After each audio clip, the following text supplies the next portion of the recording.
what really happened with your host, Mike Rivero, because World War III is a really bad idea.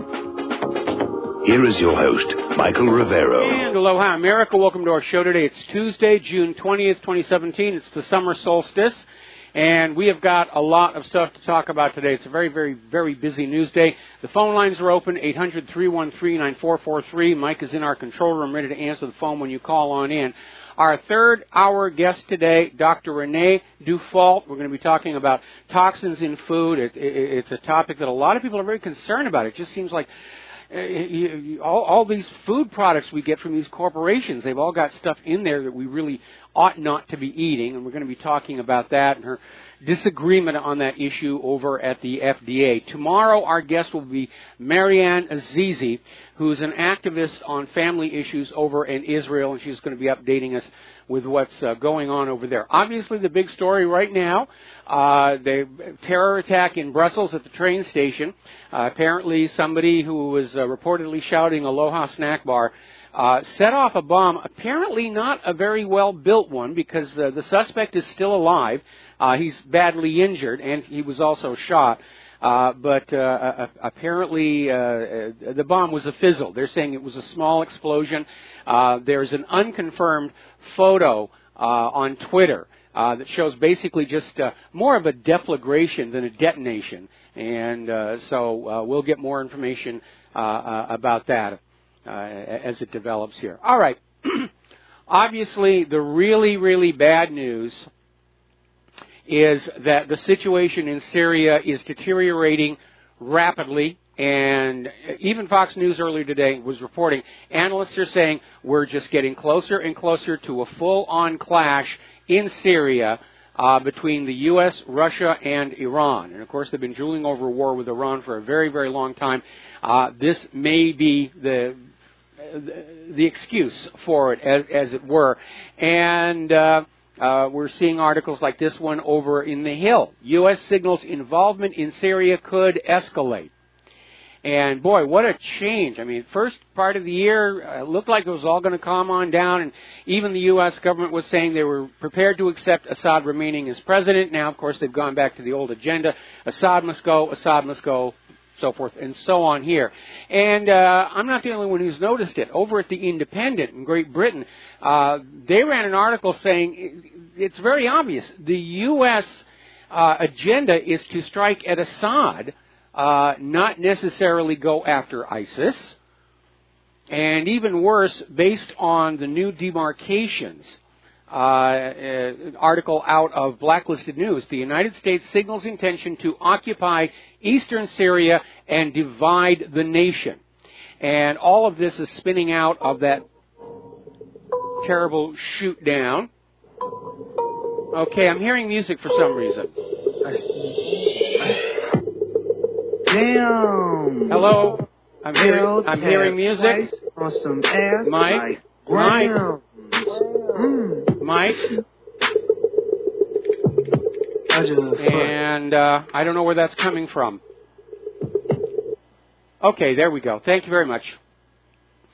So, anyway, the United States is signaling a clear intention to occupy eastern Syria and divide the nation.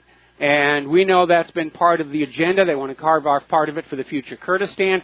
The general goal throughout the Middle East is to break the larger, more powerful nations up into little tiny pieces that can be bullied and pushed around. That's always been that agenda. And as if to reinforce that, the U.S. is setting up yet another military base in Tabqa in the province of Raqqa. And again, all of this is illegal. The U.S. does not have any right under international law to be in Syria at all. Congress has not declared war. There is no resolution from the UN Security Council about any of this stuff.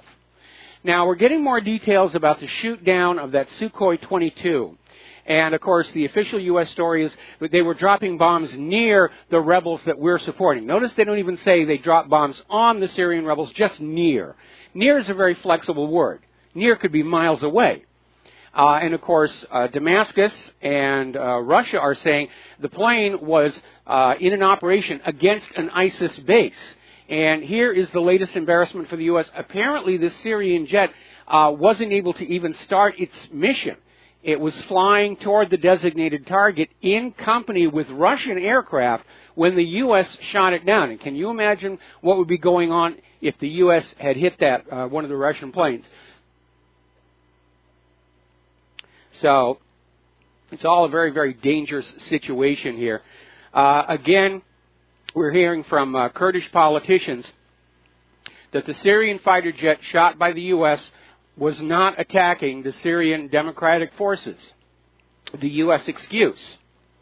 And basically came on out and said that the U.S. cannot make up any lame excuses as it is trying to deteriorate the relations between the Syrian army and the Syrian Democratic Forces. And that's exactly what's going on. Now, one of the articles we put up at whatreallyhappened.com earlier today was a link to the Syrian situation map, which is updated every day, and a link to the map as it was last March. And you can see the tremendous gains the Syrian government forces have made, and that's why the Pentagon is hitting the panic button on this. They're on the verge of losing this whole thing, and that's going to be a serious impediment to the continuation of this conquering of the Middle East and shackling them to the U.S. dollar. Now, we're going to do a quick shout-out now to our on-air affiliates who are just now rejoining the network. We're obviously talking about the very tense situation over in Syria, which appears inevitably headed to direct conflict between the United States, Russia, and Iran. And obviously, Claire and I are a little bit nervous because if we get into a real shooting war with Russia and it goes global, we're going to get hit here. We've got a ringside seat to Pearl Harbor. Now, as you know, Russia has issued basically what amounts to a no-fly zone west of the Euphrates.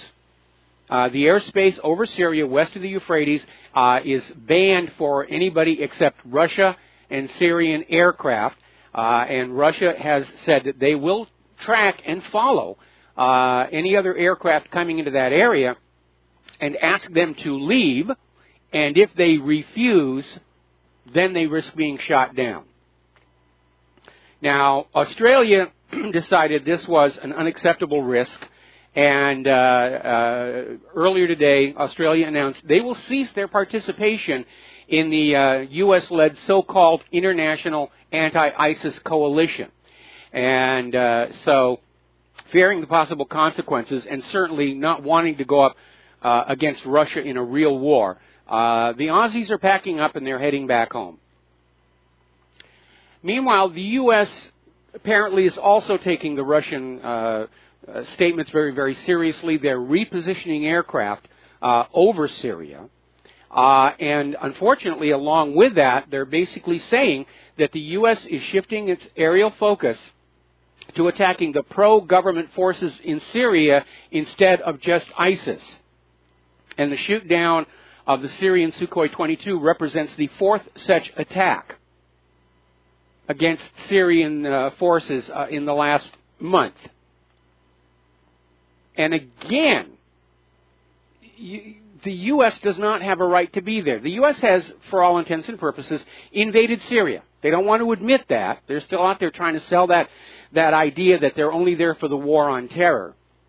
But obviously, that's not what's going on. It's another big lie like Saddam's nuclear weapons here. Now, the good news is the Syrian government found and rescued that pilot that was in the Sukhoi. Apparently, he was able to eject safely. And apparently he is in a hospital, but he's not in any danger. Had a few injuries. Ejection from a fighter plane can be a very, very traumatic experience. Now, the U.S. has issued another warning saying that the Syrian Democratic Forces, which are being backed and supported by the United States, will retaliate if the Syrian government attacks them again. And basically, again, they're ramping up the war rhetoric. Meanwhile, the anti-ISIS coalition forces apparently bombed a residential area in northeastern Syria, killing 12 civilians. So, Now, in Syria, and again, referring back to those maps of Syria in March, Syria today, as the terrorists are breaking ranks and skedaddling for the border with Iraq, they're taking their rage and frustration out on more civilians. It's turning into a humanitarian disaster, which always seems to be the outcome of these U.S. interventions. Look at the least peaceful places on planet Earth, and they all have one thing in common: the United States government has brought them democracy. So, apparently, Israel is providing a steady flow of cash and aid to the Syrian rebels, according to the Wall Street Journal. So they're a big contributor to this mess that's going on over there. And it's part of Israel's agenda. They want to gain a foothold in southern Syria, similar to their strategy in southern Lebanon during the Lebanese Civil War. And, of course, Israel wants permanent ownership of the Golan Heights and especially all the oil and gas underneath it.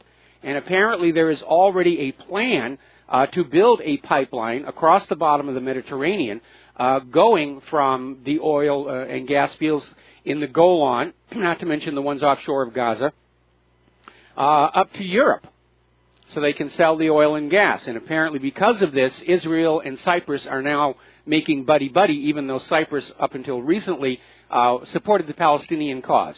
But pipelines are big business, there's a lot of money, and that's what's going on there. Meanwhile, story coming out of antiwar.com, while everybody else is watching Syria and Brussels explosion, apparently Israel illegal settlement construction rates are soaring all across the West Bank. They've just gone on this building frenzy to just get as many of these illegal settlements built as they can. So, sorry about that. I'm a little under the weather today. So, what is coming up next? And a lot of people, again, are sharing the opinion we're heading to a clash with Russia and Iran in Syria, if not a wider regional war. And again, going over to antiwar.com, after the ISIS war, a U.S.-Russia collision. And Vladimir Putin has been trying to keep everything low-key and calm, but I think he's reaching his breaking point, because his defense minister just came on out and said, repeated combat actions by U.S. aviation under the cover of counterterrorism against lawful armed forces of a country that is a member of the United Nations are a massive violation of international law and de facto a military aggression against the Syrian Arab Republic. Even ABC has come on and said, yeah, this is what's going on. So there will be no more cooperation between Russia and the United States. Meanwhile, over in Qatar, they're saying that they will not open any negotiations regarding this so-called Gulf dispute until the blockade is lifted. That's their opening position. And again, Qatar has denied accusations that it funds terrorism, foments regional instability, or has cozied up to their enemy, Iran. And again, we know which nation funds terrorism in that part of the world and is fomenting regional instability. And we know that that nation absolutely hates Iran. So there's more of this. There is a concern being expressed over in this one news article at, let me give you the URL, thestar.co.ke, warning that Qatar's conflict with its neighbors could actually spread to the Horn of Africa, because everybody's involved with all these tribal alliances and mutual defense pact, and they're just talking about just right across the Red Sea. Everybody's getting dragged into this thing. Another article coming on out here from The Guardian, no less. America will regret helping Saudi Arabia bomb Yemen. And it's not a problem that is unique to Yemen. They're basically talking about how U.S. actions in all these countries are fueling just this anti-American fever. Just absolutely our blind hate and rage against Americans. There's graffiti all over the place. And yes, in the long term, it does increase the danger to the ordinary American people from acts of terror. In this case, real acts of terror. And again, what is very alarming about the current U.S. military posture is a complete disregard for what the long-term consequences might be. Now, the U.S. is making a big stink because an armed Russian jet flew very close to a U.S. reconnaissance jet. And the U.S. is claiming it came within 5 feet. That's the U.S. story. The story from the Russian media is that this reconnaissance jet was spying on Russia's Baltic fleet. And the fighter jet went up to warn them off, and then the reconnaissance jet veered in to the fighter. The fighter had to get away and then come on back and escort the plane out of the area. So we're seeing, it's trying to provoke something, trying to get something happening where they can say, oh, look what Russia did, and the war will be on. The U.S. Has shot down what they're describing as an Iranian drone in Syria, shot down by an F-15 in southern Syria near Al-Tanf, which is that area where these U.S. forces got cut off when the Syrian government forces pushed through to the border with Iraq. And speaking of Iran, Iran's UN envoy is basically wagging the finger at U.S. Secretary of State Rex Tillerson for his recent anti-Tehran remarks. And Tillerson told the House Foreign Relations Committee that the Iranian government continues activities and interventions that destabilize the Middle East. Where's your evidence on that one? And he added, Washington's policy towards Iran was based on supporting internal forces who could bring about peaceful change. In other words, another coup d'etat. The last one they tried was in 2009. That one fell flat on its face. And again, Iran is not a warlike country. They have not initiated a war of conquest against another country in over 200 years. It's not in their nature. And certainly since the Iranian Revolution of 1979 kicked out the U.S. puppet ruler, the Shah, Iran has pretty much tended to mind their own business.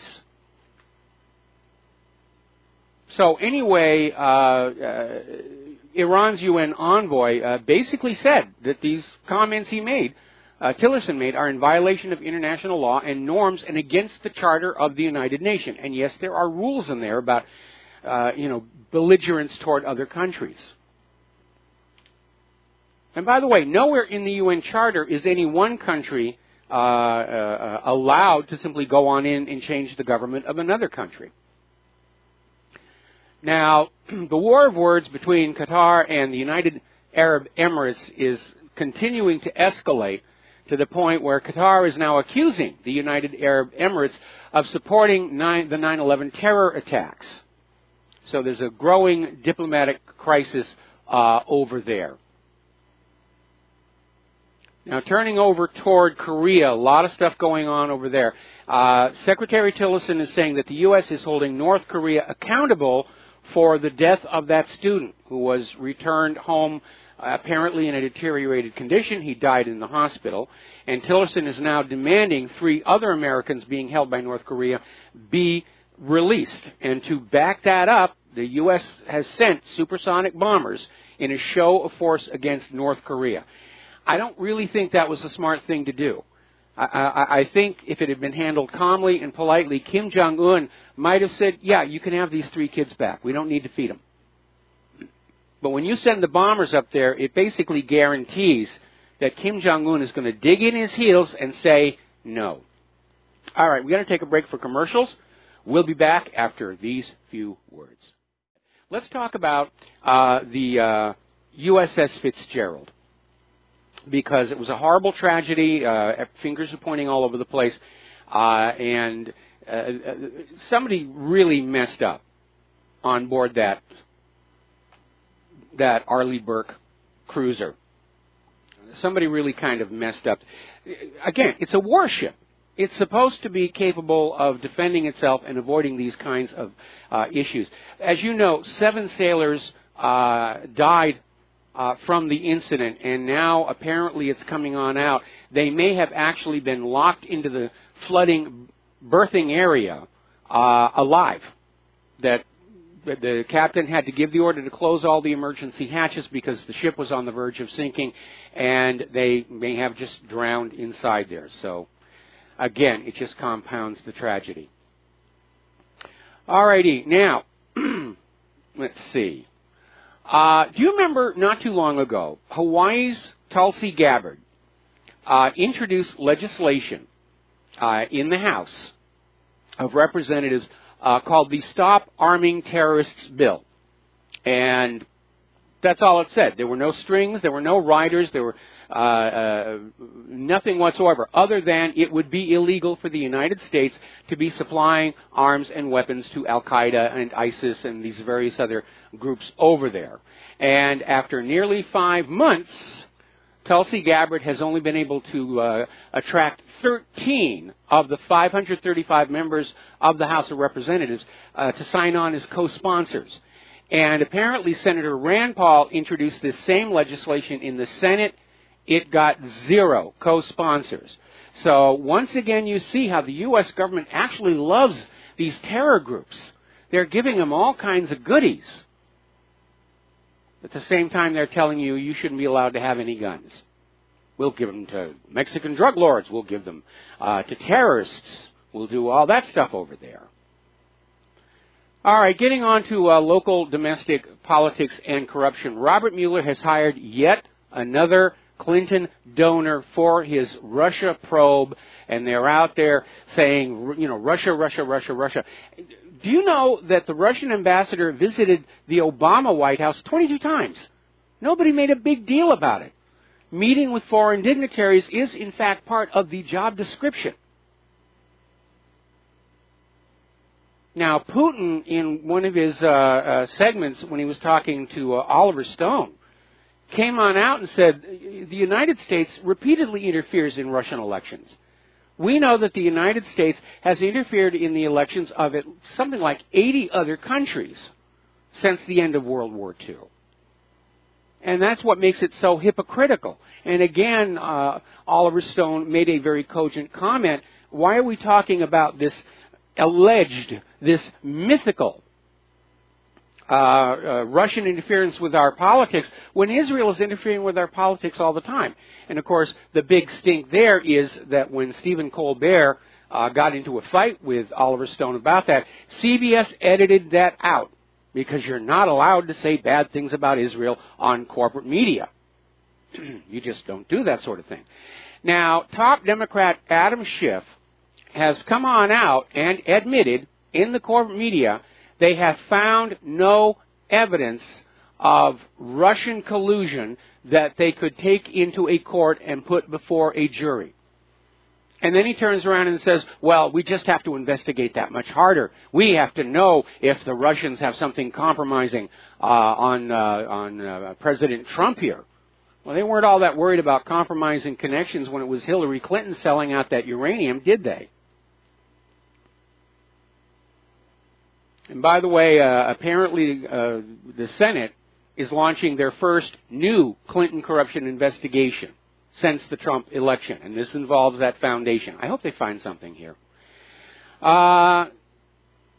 Getting on back to the House Russia probe, they have issued 7 subpoenas, and 4 of the subpoenas are related directly to the accusation of Russia meddling, which is also the subject of probes over in the Senate Intelligence Committee and the FBI.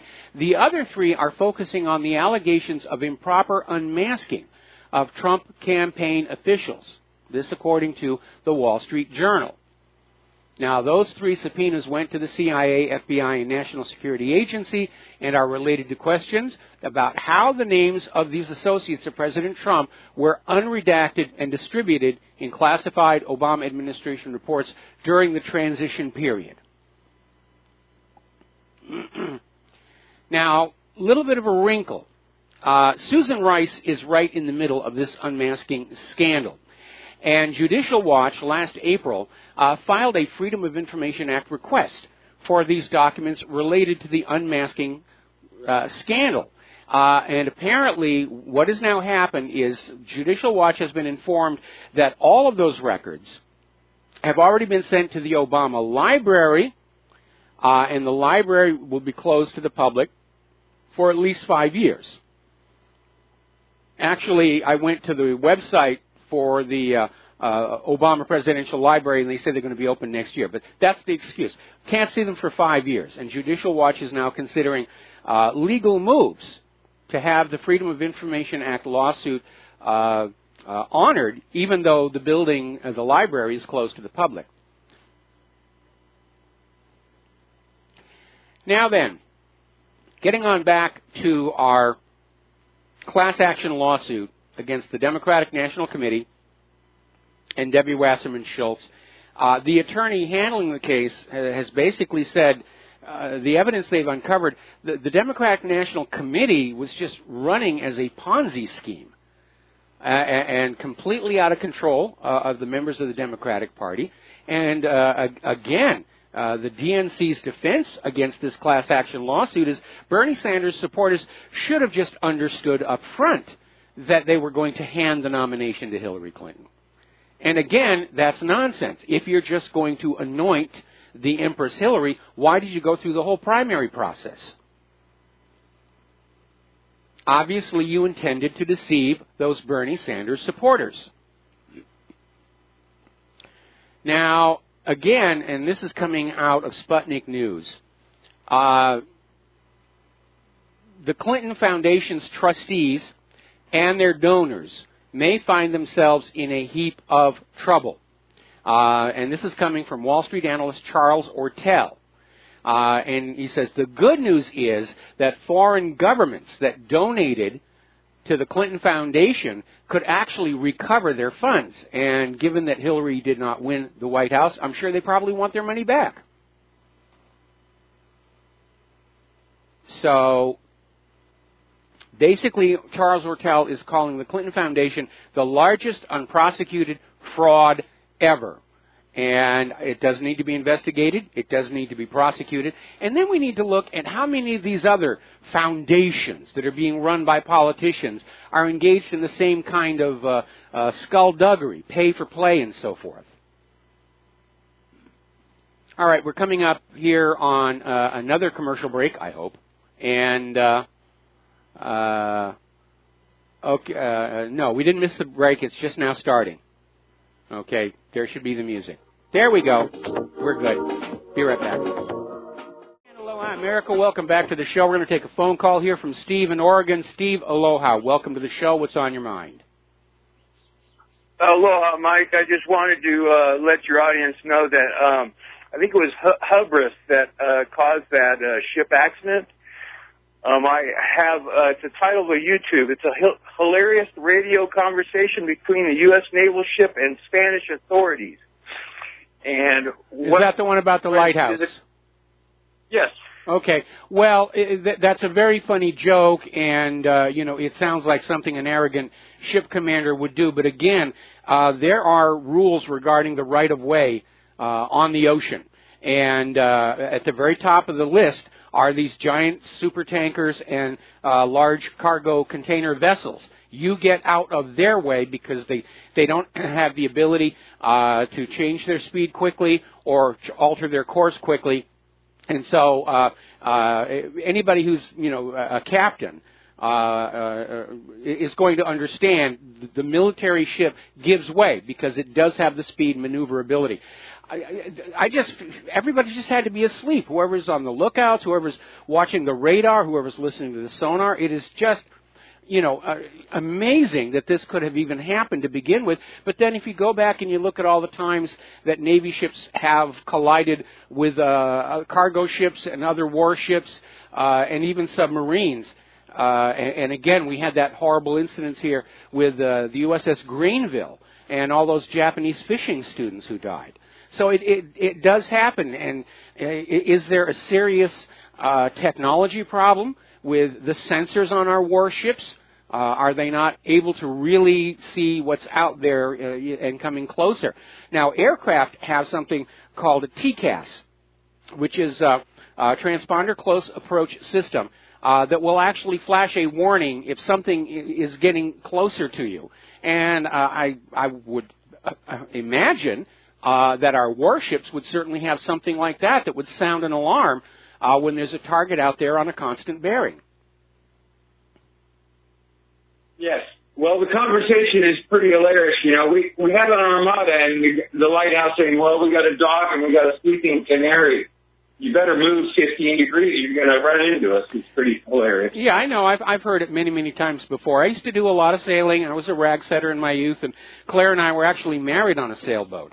And so I've spent a lot of time on the water myself. Okay? Yeah, blessings. All right, thanks an awful lot. We're going to let you go. Now then, a lot of attention is being focused on Jon Ossoff.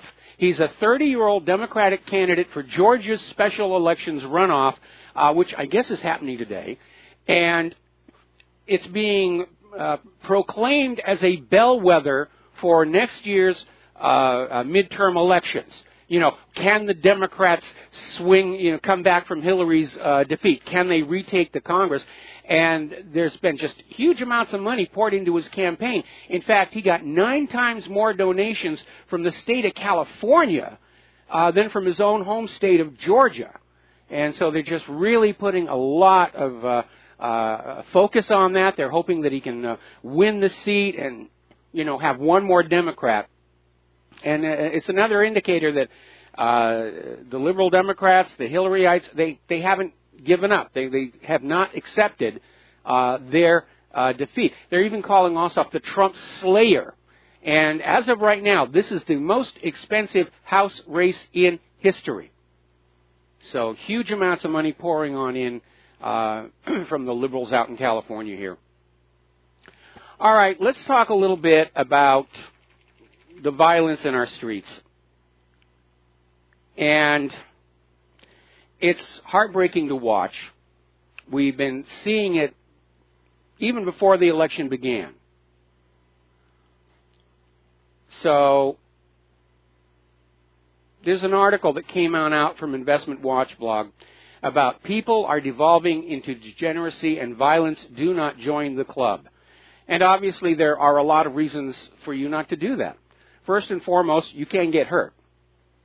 But more importantly, as the government becomes more afraid of the American people, they're going to work to turn us against each other, to encourage us to fight and possibly even kill each other. They did it back in the 1960s when mass opposition to the war in Vietnam was starting to grow. It actually united the American people. And the FBI went out there as part of their COINTELPRO program to try and split the population back apart again, along racial lines, along gender lines. And they really worked very hard to fan up race hatred. And it seems to be happening all over again. When you're out there in the streets of your town, in your village, you know, the black people are not your enemy. The white people are not your enemy. The Hispanics are not your enemy. That private central bank, that's your enemy. Because that's ultimately what's driving us to this new world war. And we do need to unite as a single American people and stop letting all of these wedges, like what is your gender, what bathroom do you use, is it okay to wear certain colors? All this nonsense about people being triggered by trivial nonsense. It's all part of the divide and conquer strategy. Now, poll is showing that 73% of Americans are saying that the political debate is encouraging the violence. And they're absolutely right. Everybody's scratching their head about, you know, just what motivated this shooter in Virginia to open fire on Republican politicians. It's all the encouragement we've seen in the media. Whether it was Kathy Gifford or any of these other people saying, yeah, let's go on out, let's get them. Now, there's another very good article. This is in Blacklisted News. We're in a boiling point crisis of exploitive elites. And this is a very interesting article because it talks about repeating cycles of history. that lead to crises, economic, social, and political crises, and how these cycles are always sparked by elites who decide that the rest of us exist simply to be exploited, make money off of, send off to wars, and so forth, and equates our current society to the slavery era. And there is some legitimacy to that when you remember that in the antebellum slave plantations, the slaves would work half the time taking care of their own needs and the other half of the time for the plantation owner, 50-50. And that's the rate at which we're all being taxed right now. So where's this going to go? Well, unfortunately, the cycles show that we are edging closer to a civil upset, a civil war, a revolution. And again, these are something that I have worked the last 20 years trying to prevent from happening. But at this point, I accept it as inevitable now. And we all better be planning for how we're going to get through this, build a sense of community, start to de-link from those mandated corporate supply chains. Because when they collapse, it's going to be very, very, very hard. Okay. Now, moving along here. Interestingly enough, Representative Lamar Smith, in an interview with Breitbart News, basically came on out and said, fake news is a threat to our democracy. And went on to say that the media bias today is a threat to our democracy for this reason. If American people can't get the facts, they can't make good decisions. He's paraphrasing Thomas Jefferson right there, who said the highest duty of every American citizen is to keep yourself fully informed so you can make good choices. And the corporate media is just nonstop feeding you all kinds of nonsense to get you to do what they want you to do. Remember a few months ago, Mika Brzezinski literally admitted on TV that in her worldview, the job of the corporate media is to control what you think. So you need to stop letting them control you. Now, the corporate media is losing traction because we have heard all of this Trump bashing for month after month after month after month. And the latest Rasmussen reports are showing that President Trump's approval rating is 50% of likely voters. That's a very good number when you consider the media bias against him. And by the way, it's going up. Now, over at CNN, they have been chastised for yet another one of these gun-grabbing, hysterical articles where they came on out with the claim guns kill almost 1,300 U.S. children annually, which is a horrible tragedy. But what they did was they blended in teenagers. They counted teenagers as children and neglected to mention that most of those shootings were actually homicides, intentional killings. And if somebody wants to intentionally kill somebody else and they can't get a gun, they'll use something else. They'll use a sword, they'll use a knife, they'll use poison. And so this idea of portraying these as accidental deaths and a reason not to have guns in your home is ridiculous. Now, by the way, if you do have guns in your home and there are children around, you don't load them, you put gun locks on them. Again, safety, safety, safety, safety. Now, over at Aletho News, they have an article that I think really says it all. Put the media scoundrels out of business. The simple way is just ignore them. Stop buying the publication. Stop buying newspapers, magazines, other material. You're wasting good money on rubbish. Tune out the fake news broadcasts. Unfortunately, my cable company will not disconnect CNN, Fox News from the lineup. But yeah, just stop giving them your business. Stop reading their ads. Stop buying the products. All right, we're going to take a phone call. Don in Iowa, aloha. Welcome to the show. What's on your mind? Hello, Mike. I want to talk a little bit about this guy that tried to be a shooter in Virginia. Yeah, Hodgkinson. one thing about it is it could be that there was somebody else with him. See, the thing about him is ever since it happened, and the mainstream media just forgot about it. Nothing else to talk about. It just happened, and now it's over, and we have nothing else to. They're not trying to dig into this guy's life story or anything like that. Oh, well, they dug into it pretty solid. I mean, lifelong Democrat, Bernie Sanders supporter. And I think the reason the media has dropped the story is because it makes the Democrats look bad. I mean, the liberal Democrats are always the ones out there screaming that Republicans are the gun nuts and Republicans are dangerous. And here we have a Democrat gunning down Republican politicians, and it builds sympathy for the GOP. And, again, it does look bad for the Democratic Party, and I think that's why the media has dropped it.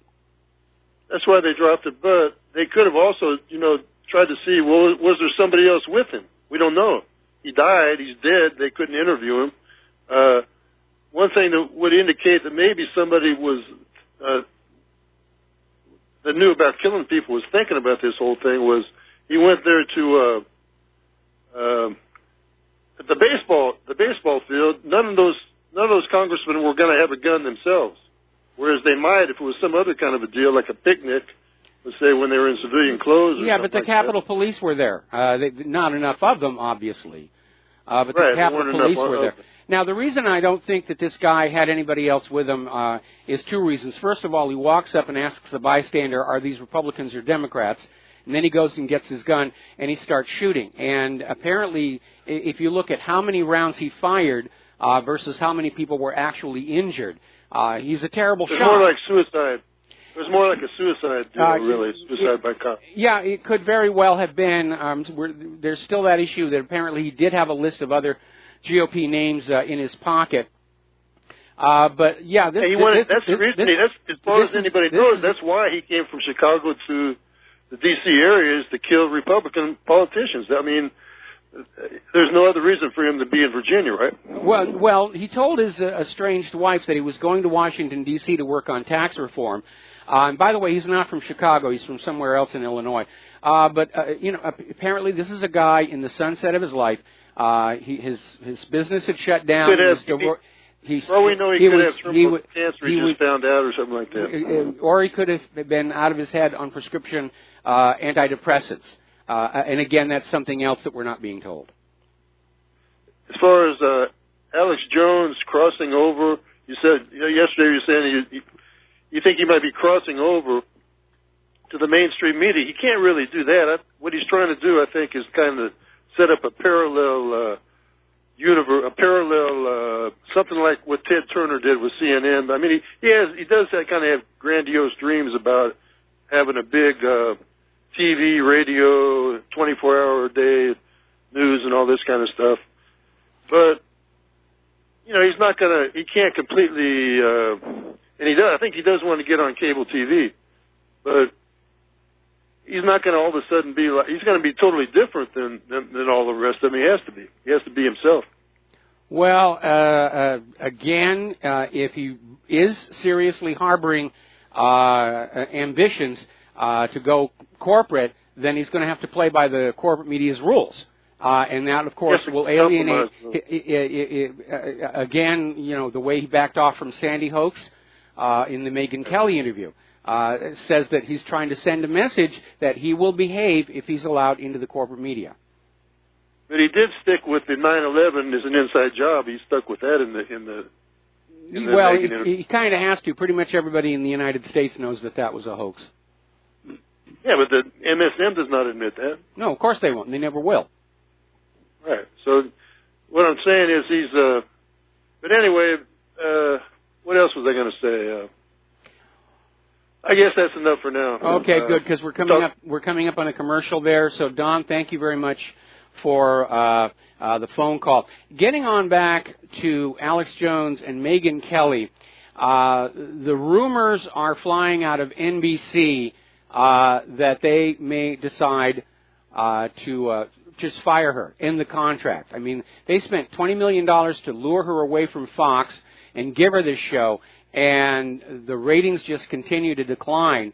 A lot of people thought the controversy over Alex Jones would bring the audience in. Nobody bothered tuning on in. The people who are supporting the official story of Sandy Hook were trying to boycott it. And I think Alex Jones' own fans may not have tuned into the show because they realized it was going to be a Megyn Kelly hatchet job on him, and they didn't want to even see that.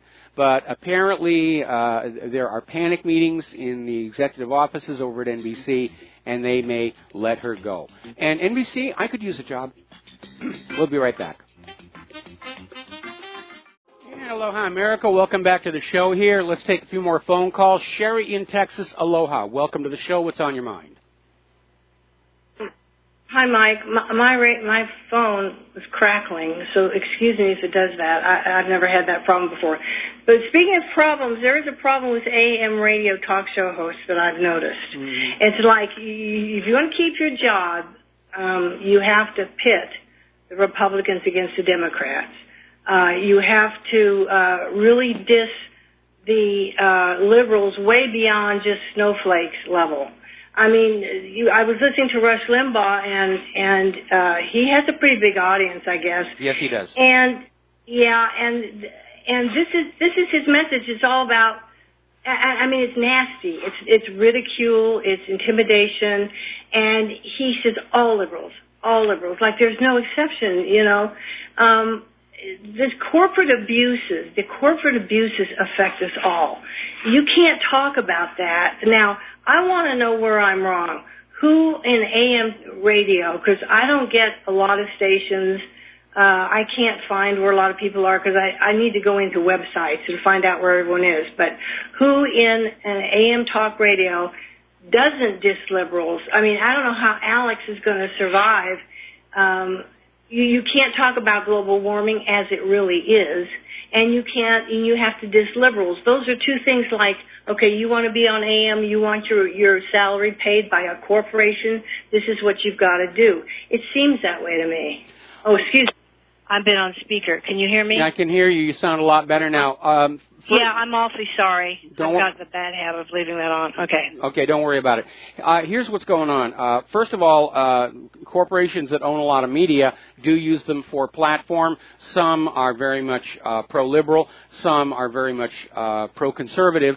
And you need to understand that back during the second war in Iraq, there was a company called Clear Channel Communication that just came out of nowhere with vast amounts of money and just literally was buying up all the AM radio in America. And it wasn't just talk radio. They were buying music stations, and they had a ban list of songs you were not allowed to play, which included a lot of the anti-war songs out of the 60s and 70s. So basically, when you work for a large corporation on a radio station, you basically, do what they want you to do. That's true of any employer. That you're going to go on in and you're hired to do a certain thing. In the case of Rush Limbaugh, he's big enough where he can pretty much, talk about what he wants to talk about. And of course, he is a conservative.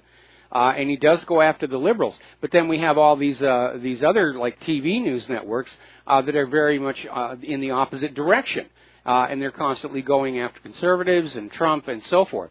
So you're going to have to strike a balance there somewhere. I don't know about AM talk show hosts because outside of the ones here at Republic Broadcasting, I don't pay a lot of attention to them. But I do know that one of the cool things about working here at Republic Broadcasting is they do allow a diversity of opinion. Nobody has come on in and told me what stories to do. Nobody's come on in and said, you can't do this story. And that's a really cool thing about RBN. Anyway, okay. Yeah. Can I say one real quick thing? You're gonna. I called an AM station, and the ridicule I got. I said, "That's all right, guys. I'm used to it. You're the corporate media. Okay. I have to expect these things." Okay. Thank you. Yeah. Bye bye. We're going to do a station identification. We'll be back with more phone calls. And aloha, America. Welcome back to our show, hour number 2. Let's go back to the phones here. Captain Jack in Florida. What's on your mind today? Hey, on there, Mike? Yes, you're on the air. Yeah, we had something go wrong here. Yeah, hey, buddy. Hello from another sorry day in paradise up here. It's raining like crazy. Well, anyway, I wanted to talk about that ship that rammed the Navy ship. Mm-hmm. If you go to G Captain, that's G, small g, and then Captain on the Internet, they'll have a whole story on it. And it looked like container ship was in a passing situation with the Navy ship and suddenly veered into him at 18 knots and sheared off of him and then continued on and went a good ways and then turned around and came back. And for what reason, they don't really know. The AIS, Automatic Identification System, on the ships and the other ship have alarms, just like you said, in an aircraft. Okay. And, certainly the alarm would have gone off in the ship, in the container ship, but the Navy ship sometimes turn theirs off.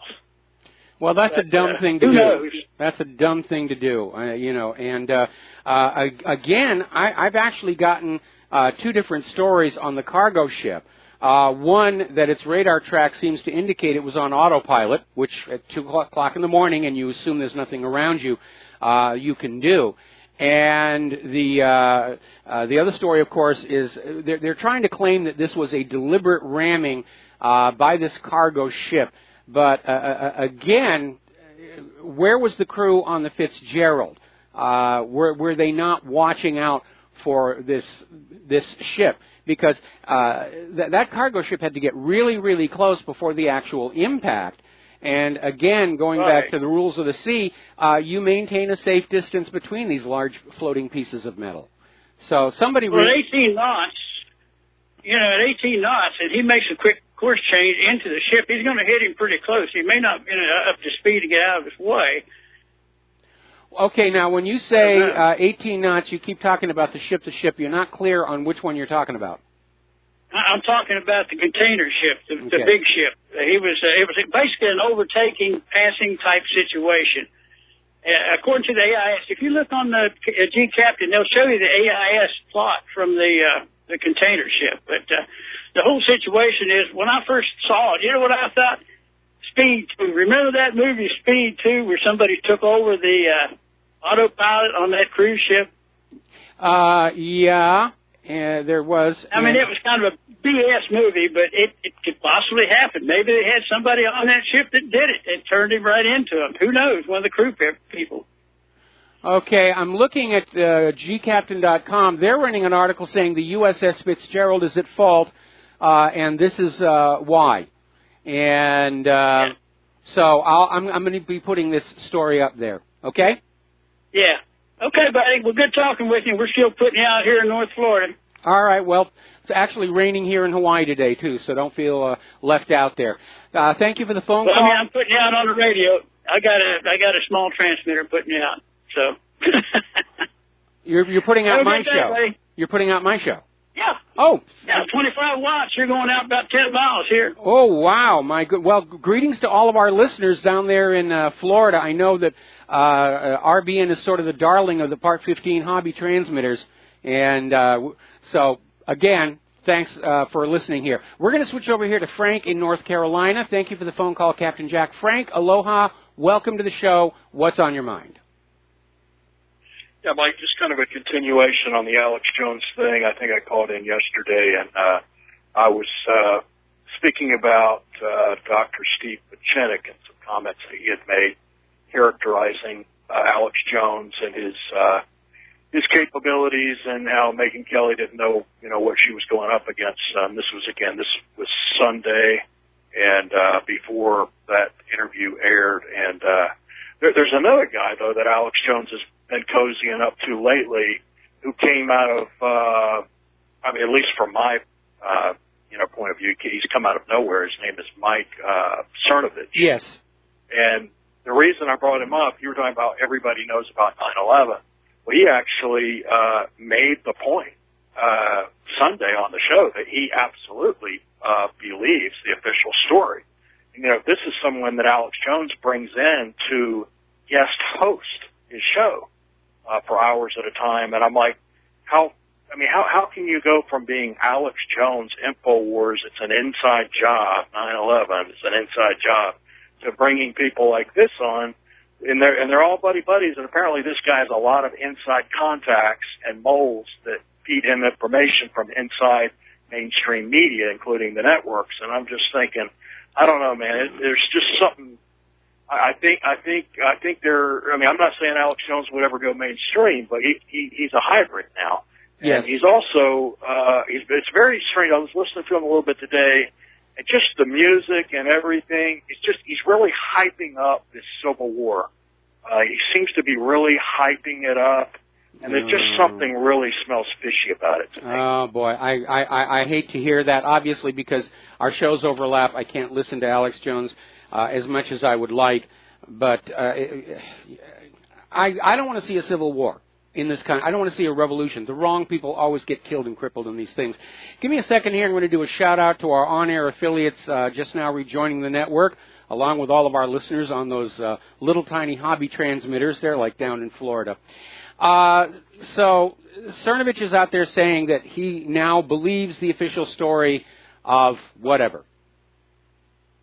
Well, he looking back at 9/11, he said, well, surely he believes the official story, but he's not going to, he'll let everybody believe what they want to believe. But I'm like, wow, it's just strange to see Alex Jones hitching his wagon to these neocon types.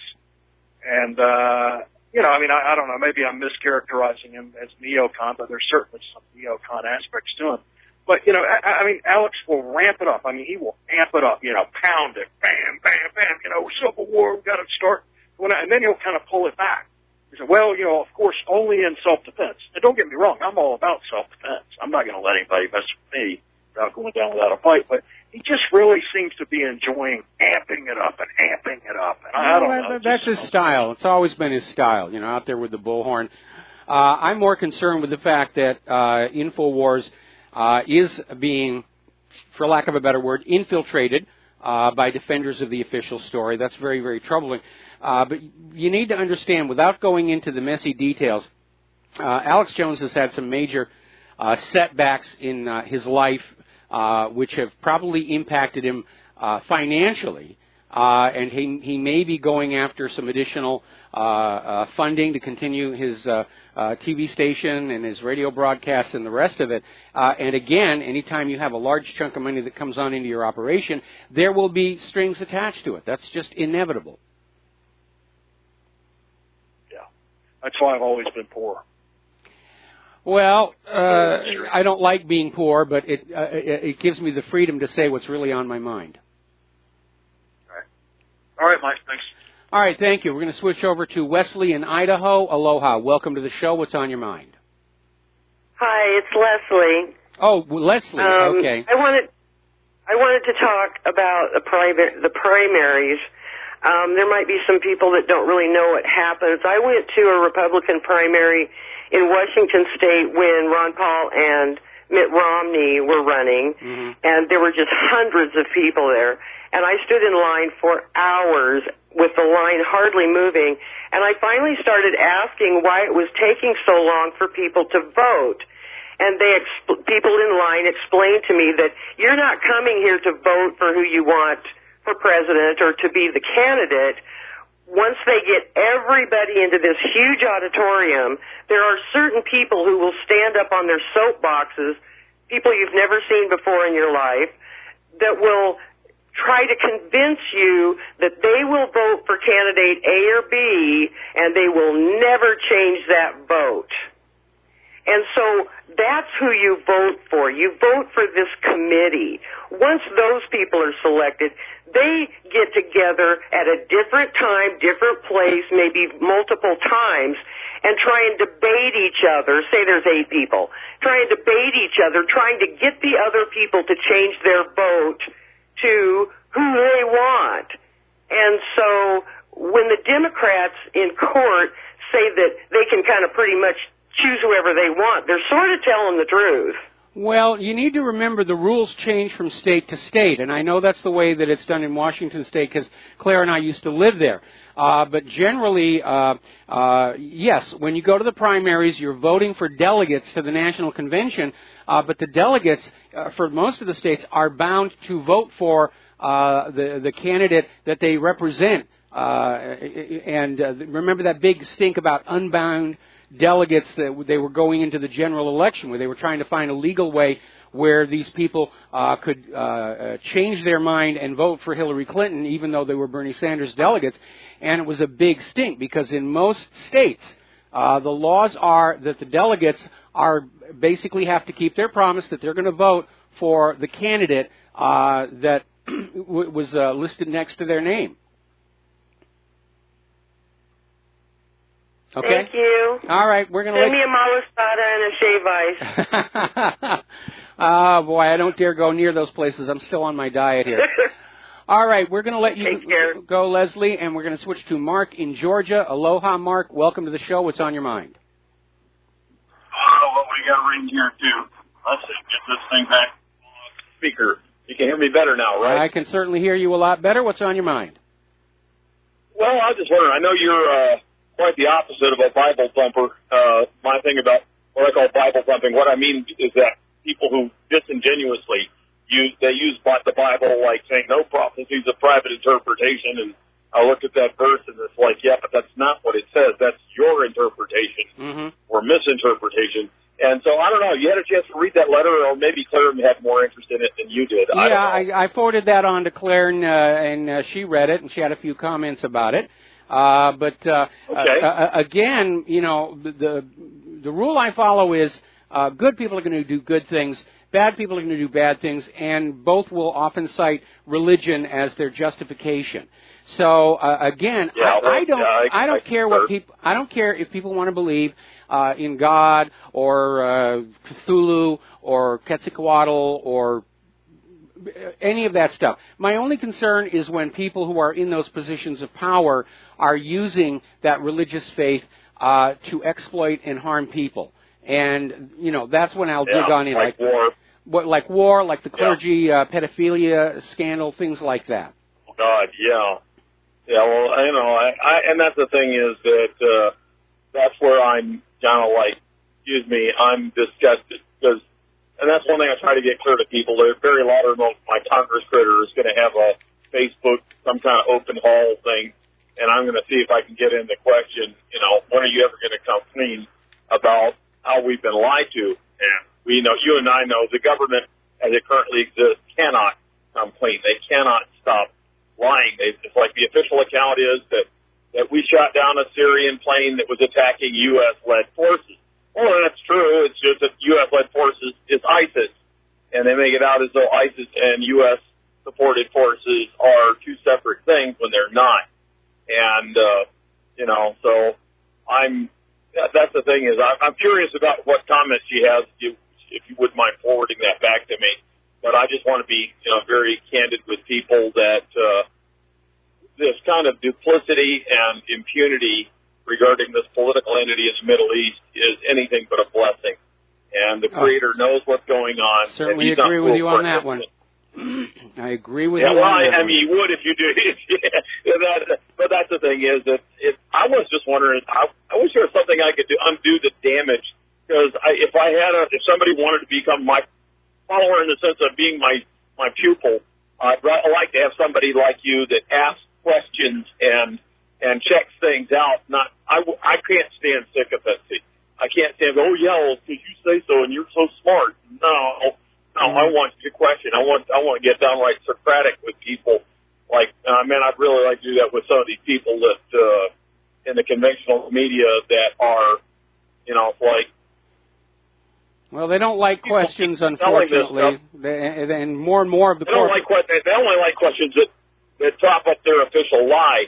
Like, how is it that you people haven't learned a blessed thing from the last time we were lied to, and we're being told the same pattern of lies about Iran that we were told about Iraq, and you haven't learned anything because nobody's been held accountable.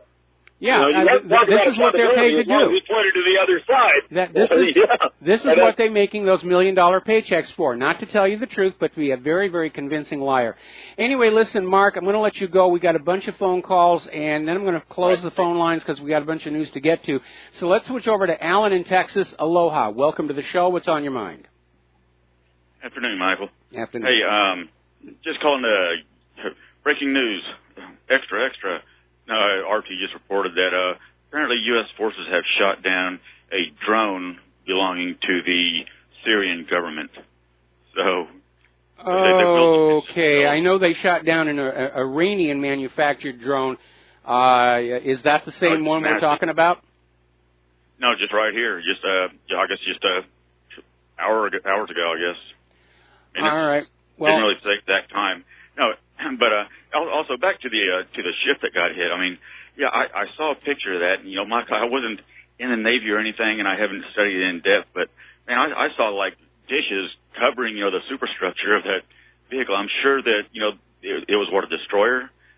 So, yeah, so it's like an Arleigh Burke. Offensive, a fast attack. So I'm sure it has all kinds of high speed, tracking and targeting and radar. I mean, how did this happen? I mean, if it's really that incompetent, Michael, we haven't got a chance at saving this planet.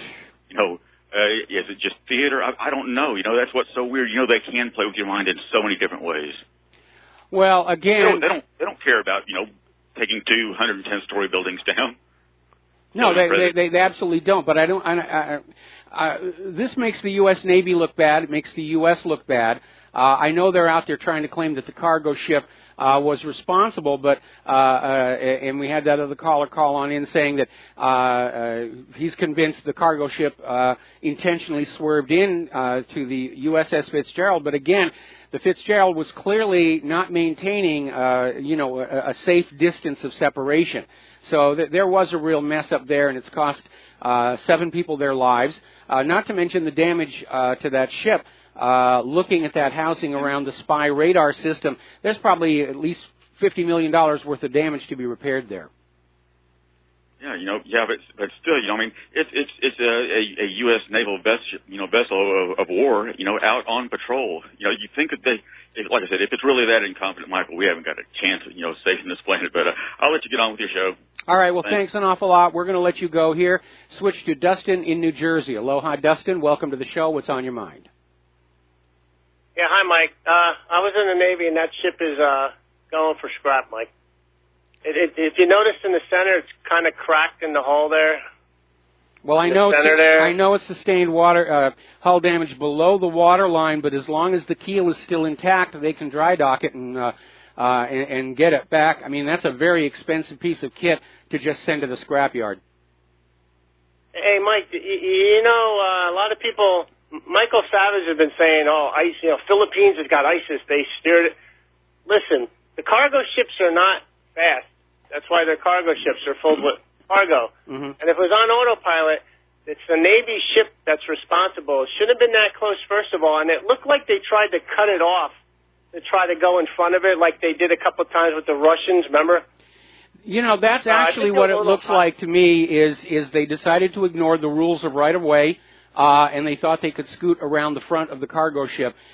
Because, again, the damage to the cargo ship is not right on the bow. It's basically on the port side, some distance back. So, yeah, it was a glancing blow, and not much damage to the cargo ship. But the Fitzgerald, it's already back in port in Japan, starting the repair work on it. But it does look to me like maybe somebody decided that they were going to scoot around the ship, and they miscalculated. And it's a dumb thing to do with a very expensive destroyer like that, especially with things on board that go bang if they're impacted. If they needed to cross the path of the cargo ship, they should have gone astern of her. And yes, there'd be a little bit of bouncing from the wake turbulence, but that's a heck of a lot safer to do than just trying to outrun it, which is what I think they did. Dustin, we're going to let you go. We've got to take a break for commercials, and we'll be back after these few words. And aloha, we're going to take 2 more phone calls, and we're going to close the lines here. Before we go to the phones, though, I am looking at this where apparently the U.S. has shot down this drone. It appears to be the same one that they were saying was made in Iran, but it was being operated by Syria, and it was shot down with the usual excuse. It displayed hostile intent. It was advancing on coalition forces, blah, blah, blah, blah, blah, blah, blah. All right, back to the phones here. Peter in Chicago, aloha. Welcome to the show. What's on your mind? Hi, aloha, Mike. I noticed earlier today I got an email from the White House with, the daily schedule. And in the morning, Vice President Pence met with the president of Ukraine, Poroshenko. And then after that, they briefly dropped in with President Trump and National Security Advisor McMaster, and I'm wondering what your thoughts on that are. Thank you. Well, it looks to me like they're still trying to figure out some way to get Ukraine ratcheted back up again. I know that the EU has extended their sanctions against Crimea, and they're still maintaining the official lie that Russia stole Crimea, and they're just sanctioning everybody to the point where the global economy is going to shut down. So, yeah, it feels to me like they are already thinking in terms of a war with Russia. And, oh, man, I really don't want to see that happen. One of the taglines we have in our bumps here is World War III is a really bad idea, and I truly, truly believe that. So, you know, we're just going to have to wait and see. I think at this point the American people need to unite together in opposition to war, like we did back in the 1960s with Vietnam. And yes, we're going to see the government try and split us apart on race or gender or orientation or anything else they can think of. But it's time for Americans to stand up and say, no more war. We've been at war for 15 years. Enough is enough is enough.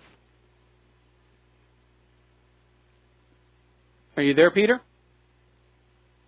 Yes, I am. I was just listening to your reply. Okay. Anything else? That's all I have to say. But all right. Well, thank you very much for the phone call. We're going to switch to Mike in Alaska. Aloha, Mike. What's on your mind today?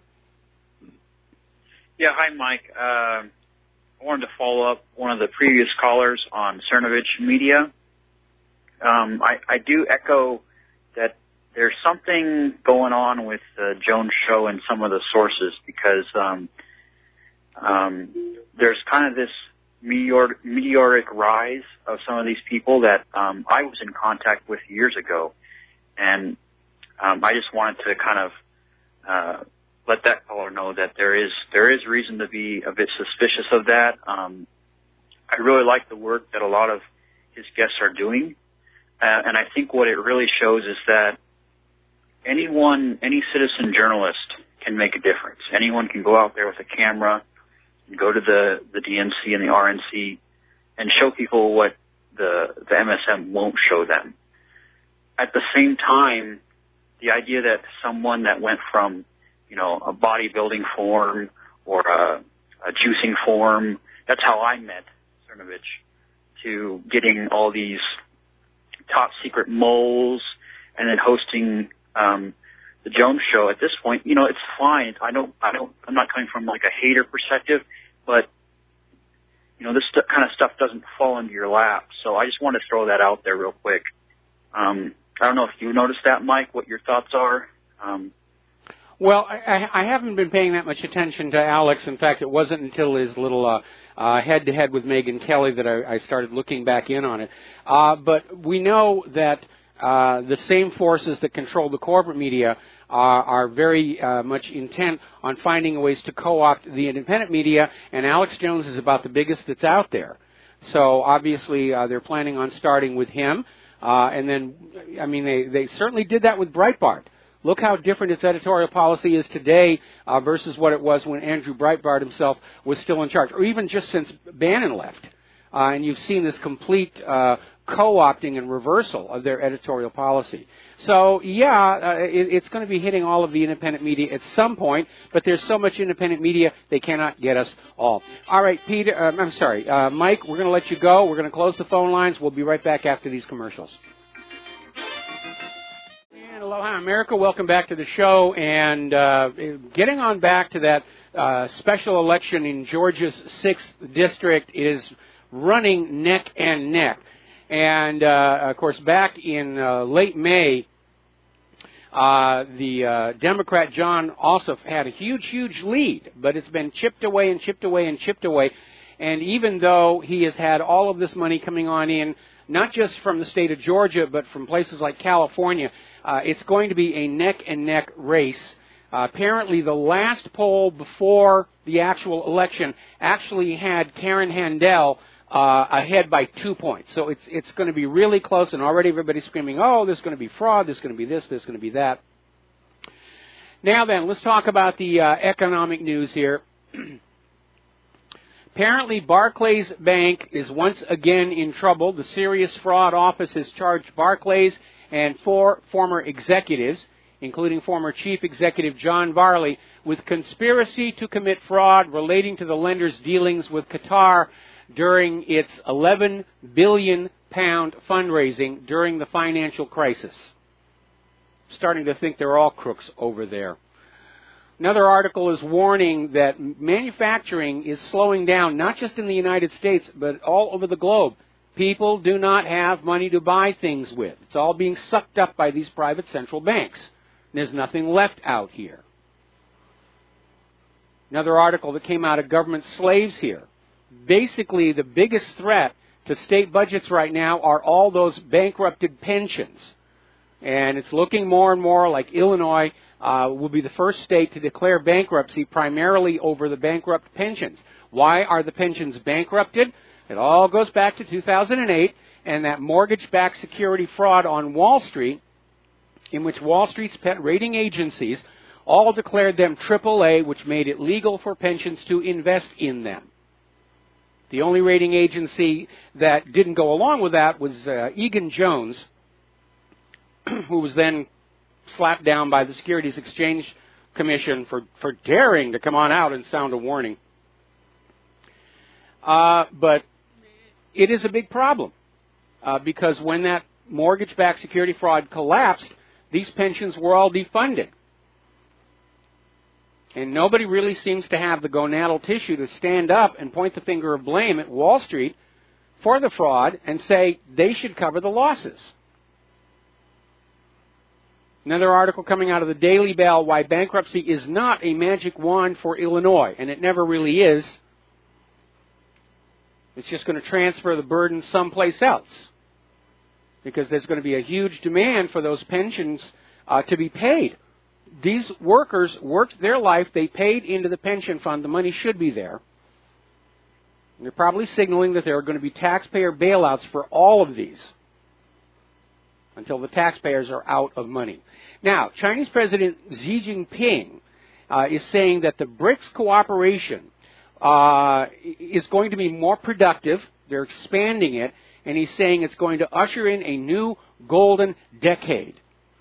And said that BRICS countries face the common task of safeguarding domestic stability and development, creating a favorable international environment, and working to make the international order more just and equitable, which I think was something that was aimed at the Western private central banks.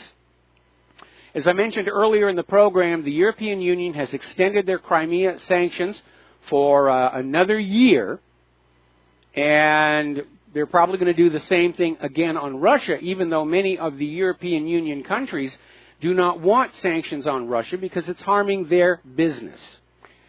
Now, a lot of people are talking about Amazon, which is apparently in this huge spate of acquisitions and development. They're coming up with an online clothing system called Prime Fashion, I think it is. That's in beta test right now. And a lot of people are talking about the acquisition of Whole Foods. And apparently they are, in fact, going to have an automated payment system and just fire all the cashiers. They're trying to make the high-end grocery chain more accessible. But again, it's not going to be a high-end grocery store much longer because Amazon is already saying they're going to go with lower-priced products in order to compete against Walmart.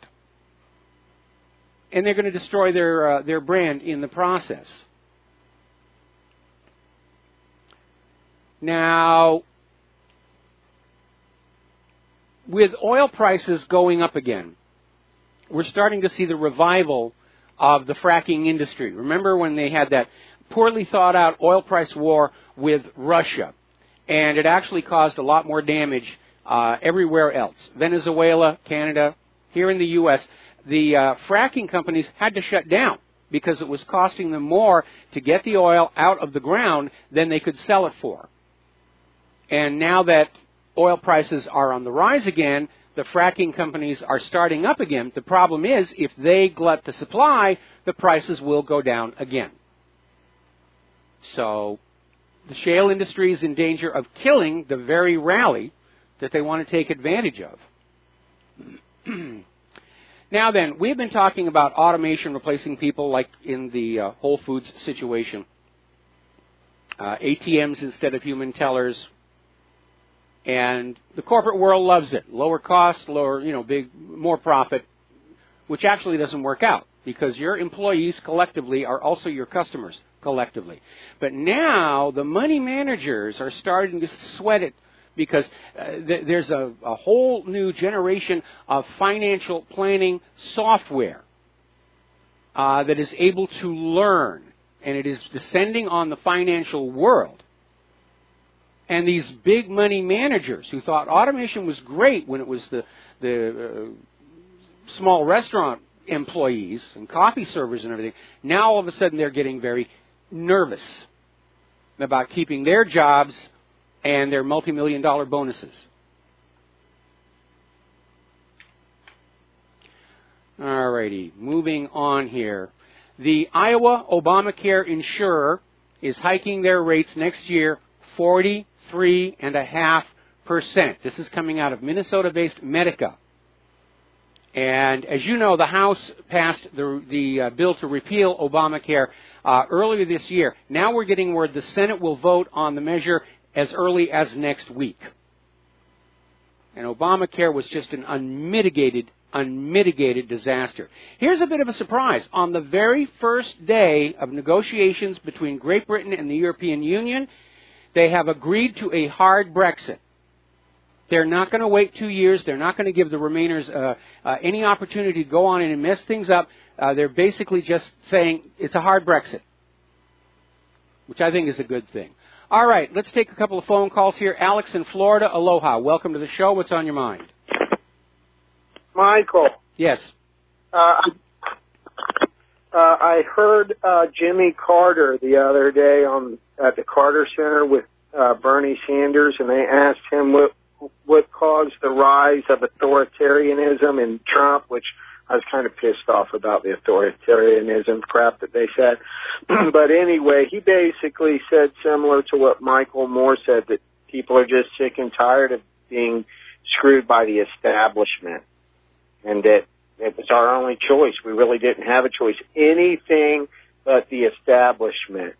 And he made another point that it took me a few days to realize. He talked about, and not only about wanting the people wanted to get away from the establishment, he also mentioned the fact that people aren't getting justice. And I think that he was referring to Hillary Clinton in the Obama administration, the crimes they committed. It's like they're just above the law. Yeah, that seems to be the reality, and I think most Americans are starting to understand that. That we have a class of people in this country who can do whatever they want, and nothing is ever going to happen to them, and that is not what the United States is supposed to be about. This is supposed to be a nation of laws, not of powerful individuals. And if the government isn't going to play by that contract, then we're off the hook. We don't have to obey them anymore. We don't have to pay their bills, their out-of-control spending, and we certainly don't have to sacrifice our children in their wars of conquest. That loyalty, that contract goes two ways. They can't just talk about swearing an oath on the Constitution and then pretend it doesn't exist. Uh-huh. And I just started listening today, Michael. I don't know if you already touched this point or not, but do you see where the unmasking that Susan Rice did was transferred over to the Obama library, and that it's classified? It will not be released to the public for 5 years. Did you see that? Yeah, I saw that, and Judicial Watch is already going to go to court saying that this isn't talking about releasing to the public. Unless it is actually classified information. The Obama library does not really have any justification for refusing to deliver documents that are sought for in a Freedom of Information Act lawsuit. So there's going to be a fist fight over these things. That's right. And another thing is, people have made the comment, which it is true, that Loretta Lynch advised Comey, or told Comey, do not say that this is an investigation, say it's a matter. But even more than that, showing obstruction, she also by email, there's something to the fact that she said that she does not want the Hillary Clinton investigation to go too far. So they've been protecting Hillary Clinton. Oh, and yeah. I mean, we all know that. But the mainstream media is not talking about it. They're protecting the narcocracy. I think most of these people don't really care all that much about Hillary or even care that much for her. They're protecting that narcocracy that has poisoned our country for the last 30-plus years. I mean, we have to do something about it. It was a breath of fresh air to hear Carter say that there's injustices. And if you wanted to see that interview, it's at Secular Talk, and you can just put in Secular Talk on YouTube, Jimmy Carter's interview. And he was with Bernie Sanders, even though Bernie Sanders didn't say anything on this specific topic. But Bernie knows that he was screwed, yes. And there's all kinds of injustices going on. And it's just pathetic. And I just hope that the lawsuit against the DNC prevails. I want my money back. I supported Bernie Sanders. I'm for Medicare for all. I'm against regime change. I think the Palestinians need a voice. He was the only candidate that said, hey, even the Palestinians need a voice. Well, I agree with you, and we're going to let you go because I got another phone call. We're coming up on the top of the hour, and Dr. Default. But if you should see Jimmy Carter again, please give him my best regards. He's about the only president I would actually be interested in meeting and shaking his hand. Okay? All right. We're going to switch over to Maurice in Utah. I hope I have that correct. What's on your mind today? Yes, Mike. Have you heard anything about them trying to pass a bill that if you have any money in your home that you can get a 20-year prison sentence?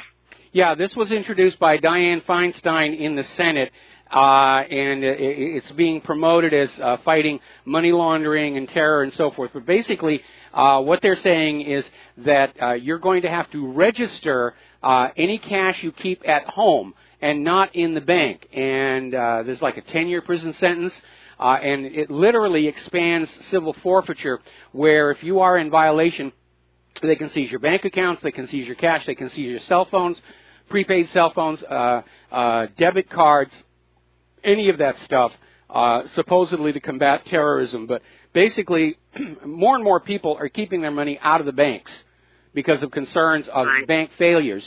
And all these new laws that allow the banks to go on in and help themselves to your savings account and your safety deposit box if they get into trouble. So this is an effort by the government to be able to keep track of where the cash is, who's got cash at home, so that in the event of a crisis they can kick down the door, take the cash and put it back in the bank, I guess. Okay. Yeah, I just didn't know, but I think we need to call our congressmen and our governors and tell them that that definitely is not constitutional. Oh, it absolutely is not constitutional. And again, I don't know whether it's getting a lot of support in the Senate, but the fact that Dianne Feinstein introduced this, you start to wonder, is she starting to suffer the effects of age inside that brain of hers? Okay, well, I won't keep you up any longer. I just was wondering if anybody had heard about it. Yeah, we ran a couple of stories about it a couple of days ago, but yeah, it's an outrageous development. Okay, well, I appreciate you, Mike, and have a super day. Thank you. Thank you very much. Here, we're going to let you go, and we're going to take one more phone call here. Steve in Canada, aloha. Welcome to the show. What's on your mind? Well, it's Steve in California. That's good. I'm sorry. I was trying to do too many things at the same time. Steve, what's going on? We got a question for you here. I'm purging my files here. We're going to be moving here soon, but I found some articles, and I just found one here to throw at you and see if you could tell me how it all turned out. It says, U.S. military to put photographer on trial. The AP protests decision to try journalist imprisoned in Baghdad for 19 months. His name is Bilal, B-I-L-A-L, Hussein. It says the U.S. military plans to seek a criminal case in an Iraqi court against an award-winning Associated Press photographer, but is refusing to disclose what evidence or accusations would be presented. Have you ever heard of this case here? Yeah, I have. Photographer? Yeah, I have, and let's see, I'm looking at the Wikipedia article. Was arrested in Ramadi by U.S. forces in 2006, and he was detained on suspicion of aiding insurgents in Iraq, and apparently it had something to do with some of the photos that he took. And, of course, American and Iraqi governments were criticized for violating the Geneva Conventions. And he was detained apparently without any evidence, and he was released without charge in 2008. Oh, he was released. He was released, and then he went on to win the International Press Freedom Award. Wow, that's a poker in the eye, isn't it? Yep. Hey, thanks, Mike. All right, thanks a lot. We're going to close the phone lines here. We've only got a little more time before Dr. DeFalk comes on as our third-hour guest. Now, getting on over to Europe, the fight over immigration is ramping up. Hungary's prime minister is vetoing the idea of a single EU-wide migration policy. He's taking the position that every member state has a right to set their own rules at the border, and apparently 6 Central European nations are now in agreement. We're going to take a break for commercials. We'll be right back. And aloha, America. Welcome back to the show here, and I want to fill in this last segment with the Grenfell Tower fire, and the official death toll right now is 79 people. 5 have been formally identified. The other 74 are missing and presumed dead. However, there are people around there saying the death toll is actually much higher. They're trying to keep a lid on it. The building was able to hold 600 people, and not that many got on out. And there are estimates that hundreds of people died in that horrible fire. And right now, they're sleeping in their cars. And there's no aid coming to them because a lot of these people ran out of the building without carrying their ID. And because they don't have an ID, there's the paperwork snafu, and they're sleeping rough. And apparently, this cladding they put on the building, the manufacturer said, they warned, this will emit toxic gases if it catches on fire. Political correctness story. Apparently, liberals want Father's Day abolished. They're saying it's too antiquated for modern society. Of course, not a mention about Mother's Day. But fathers, who needs fathers? I mean, come on. The rest of this stuff here. All right, well, apparently Windows 10S, which is pre-installed on their new Surface laptop, has been less than a stunning success. Reviewers basically hated it. They really, really hate it. And a lot of other people are very unhappy because this new Microsoft Surface laptop, you can't open it up. It can't be serviced. If some part goes bad, you throw away the whole unit and you buy a new one. If you try and open it up, if a repair technician tries to open it up, it will literally destroy it. So more planned obsolescence here. Proton Mail is making its free virtual private network service available to everyone in order to set up your own VPN for privacy. And apparently they have found an old Unix, Linux, BSD root privilege execution bug. It's apparently been around for 10 years, and they only just now found it. And it affects Linux, OpenBSD, NetBSD, FreeBSD, and Solaris, and can be used by an attacker to take total control of your machine, basically give you root privileges. Apparently on the dark web over in China, there's a $28 hacking tool that will allow you to break into anybody's webcam. So be careful what you're doing in front of that webcam here. Meanwhile, Great Britain and France are trying to convince social media companies to put in automated censorship of online content, to have filters, and also to make these tech companies legally liable if they fail to remove unacceptable content. No clear definition on what constitutes unacceptable content.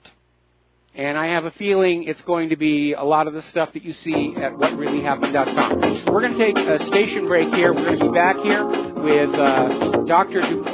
Renee Default after these few words. Aloha, America. Welcome back to our show, hour number 3. The phone lines are closed right now, and joining us for this hour is Dr. Renee Default. And Renee used to work at the FDA. We put up the link to her website before. She's the author of a new book, Unsafe at Any Meal, and we did link from whatreallyhappened.com to the Amazon page where you can get your own copy. So thank you for spending time with us today, Dr. Default. Thank you, Michael, for having me. I really appreciate this opportunity. Well, our listenership, our readership are obviously very concerned about all these stories about toxins in our food. We know that even before the acquisition by Amazon, Whole Foods had been hit with scandals of their products having chemicals you can't even imagine how they get into there. We know that Amazon got busted recently for selling a turmeric powder that had high quantities of lead, and you have to just sort of wonder what is going on with all of this stuff. So let's get into some questions here. You took early retirement in 2008 from the FDA, and you've just written and released the book now in 2017. Why did you write Unsafe at Any Meal now? Well, what I did after I left the FDA was I started a nonprofit called Food Ingredient and Health Research Institute, and that is the platform under which I could continue the research so we could make sure that our findings were for real, if you will. Mm-hmm. And so it took a number of years, and the last clinical trial we did with college students at Fort Peck, Montana, we were able to find a direct connection between processed food consumption and blood inorganic mercury levels and fasting glucose levels, meaning the more processed food you eat, the higher your inorganic blood mercury levels and the higher your fasting glucose. So there's a direct link there to, type 2 diabetes, essentially. And so we needed some hard data. We already knew that there was heavy metals in the food supply, but you see these heavy metals are allowed to be in the food supply by federal law and international food safety laws. And the thinking up to this point has been, it's okay to have small exposures. But the thinking came from rat studies that were done many, many years ago before other substances were even on the market that we consume at the same time, for example, high fructose corn syrup. Even, so all these studies that upon which the current regulations are based were done before our diet changed to be what it is today. Well, obviously... Go ahead. I was going to say, well, obviously some new testing needs to be done, but we seem to be living in a situation where most of our government agencies are following the old adage, don't ask any questions you don't really want the answers to. And again, getting on back to this idea of mercury in your bloodstream, mercury can literally drive a person crazy. I'm sure if you're a big fan of Alice in Wonderland, you remember the character of the Mad Hatter. That was actually based on a real phenomenon because milliners used to use mercury to prepare the fur for the felting process for the hats, and exposure to it would drive them crazy. That's where that stereotype comes from. And many of these toxic substances, I presume, are cumulative, that once you get them in your body's not able to get rid of them. So over time, you can build up a very serious issue here. Absolutely, especially if your diet is poor. So, if your diet is really good and you have lots of fruits and vegetables and very low exposures to pesticides, and once in a blue moon you have something that has inorganic mercury or lead, you can withstand that exposure. But if your diet is poor all the time, you're eating fast food, going to fast food restaurants, and eating a lot of processed food, then your body never has a chance to clear this stuff. Okay, well, let's get on back to your book here. I'm sure I pretty much already know the answer to this, but what does the title of the book, Unsafe at Any Meal, mean? It means that without educating yourself, if you eat the standard American diet, then you will become sick over time. That's why we have Western diseases, because Western diet leads to Western diseases. And now we know more than ever how this happens. Well, certainly I know there's a lot of things in our food that we need to be cautious of. I'm at the very tail end of a major weight loss program. It's been 2 years, and I've lost pretty much 100 pounds now, and I'm getting down to my target weight. And I found out that one of the reasons earlier in life I couldn't lose weight is because of all the chemicals that are in our food that actually make you want to eat more, such as high fructose corn syrup, monosodium glutamate, aspartame, and so forth and so on. Now, obviously, for the food corporations, if they're finding materials to put in the food that make you eat more, then you will buy more and they make more money.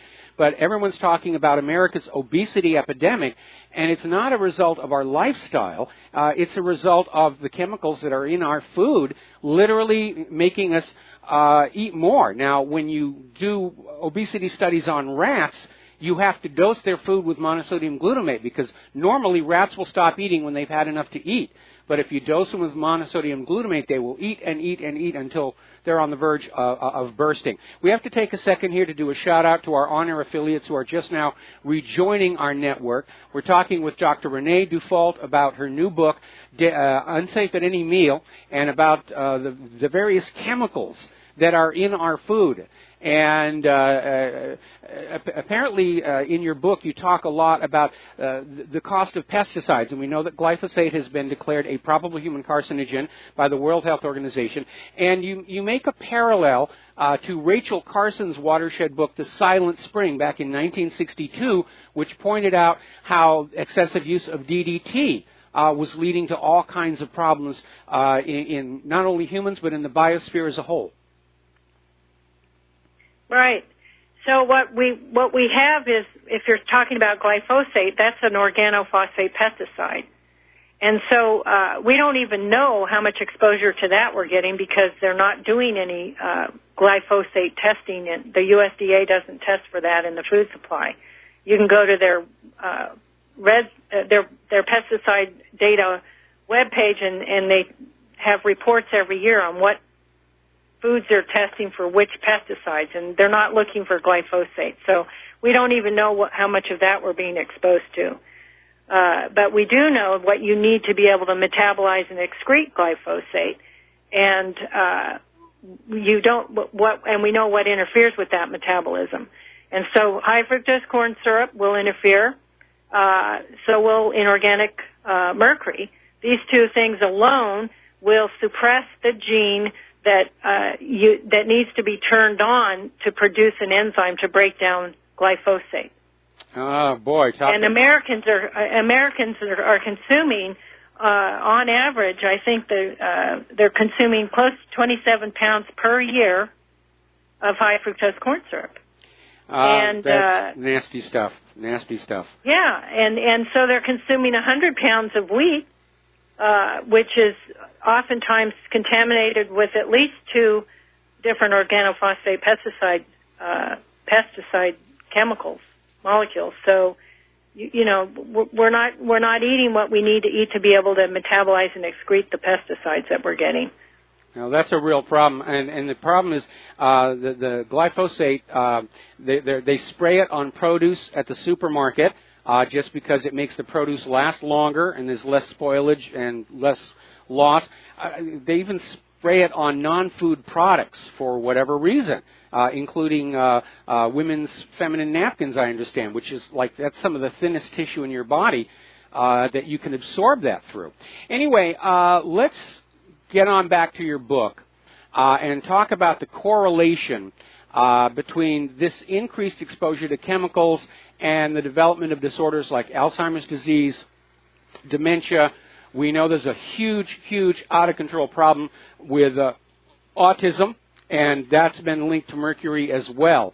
And it almost seems like, I think you indicated that the higher the heavy metal levels in the blood of children, the greater their disability. Absolutely. That's true. Okay. The higher the levels of inorganic mercury and lead, then the more autistic the child will be. The symptoms will be far greater. Okay, well, let's, for the benefit of our listeners, what exactly do we mean when we talk about heavy metals and the reactive versus inert component? Okay. Well, heavy metals, that just is, it just means that the element is denser. It will not float on water. For example, a lead weight in a fishing tackle box is solid and heavy compared to a styrofoam molecule. So heavy metals simply is referring to how dense they are and whether or not they'll float on water. Okay. Basically, that's what a heavy metal is. And so that we're talking lead, arsenic, cadmium, and mercury. Well, all of these are definitely toxic and they're reactive to our chemistries. And you know, I have a question here that you just, you know, where does this stuff come from? For example, high fructose corn syrup. How does mercury get into high fructose corn syrup? How does lead get into turmeric powder? And again, where is the FDA in all of this? Well, in the case of high fructose corn syrup, mercuric chloride is added directly to the cornstarch during the processing. So at the front end of the process, they add mercuric chloride, and the reason why they add it is to stop the development of naturally occurring enzymes that are produced by the indigenous bacteria. So your cornstarch, it's going to have some bacteria on it that would produce enzymes that would degrade it over time and break it down. So to prevent the breakdown of the starch, they add the mercuric chloride because that's really toxic to single-celled organisms like bacteria. So it's added at the front end of the process, and then also the corn refiners can use, they may not use it, but they can use mercury-grade chlor-alkali products, which are like caustic soda or hydrogen chloride. And that's part of the recipe, if you will, to make the high fructose corn syrup. And if they use the chemicals, these two chemicals that are made using the mercury cell process, then you'll always have mercury residues. And in fact, when I worked at the FDA, I interviewed a corn syrup manufacturer, and I asked him what kind of caustic soda did he use in his process, and he said mercury cell. And I said, did you know that mercury cell caustic soda always has mercury residue? And he had no idea. So I think what's happened is we have these chemicals on the market, and there's only a couple of plants left in the United States, but that doesn't mean that they're not selling mercury-grade chlor-alkali chemicals in the U.S. because they import these chemicals. So we're getting them from somewhere, and the reason why they were using the mercury-grade chlor-alkali product to begin with, according to this manufacturer, was because it enhances the corn syrup shelf life, meaning the high fructose corn syrup will stay true to its form over time. So they're basically using these mercury compounds as a preservative, like they use the mercury-based thimerosal in vaccines. Absolutely. There's no doubt in my mind. In fact, the chlorine that's used to bleach flour has an allowable level of inorganic mercury. They know that they're going to use the mercury cell chlorine to bleach the flour, and so they know there's going to be some residue. And that prevents, by having that residue there, it prevents the development of mold in the flour. If you buy conventional flour and you put it on your shelf and you're in a humid environment, you're going to get mold. You won't get mold. There will be no mold because that flour will stay on the shelf forever. It's been chlorinated and it has pesticide residues, so you're not going to have any eggs hatching. But if you were to buy a bag of organic flour that is unbleached, you put it on a shelf in a humid environment, then you're going to get mold. So what I do with my organic flour is I put it in the refrigerator in a sealed plastic bag, and it stays good for as long as I need it to. That's a good idea. Now that you're giving us these suggestions, next question is going to be, what advice are you going to offer to parents regarding the diet of their children and changes that would be beneficial?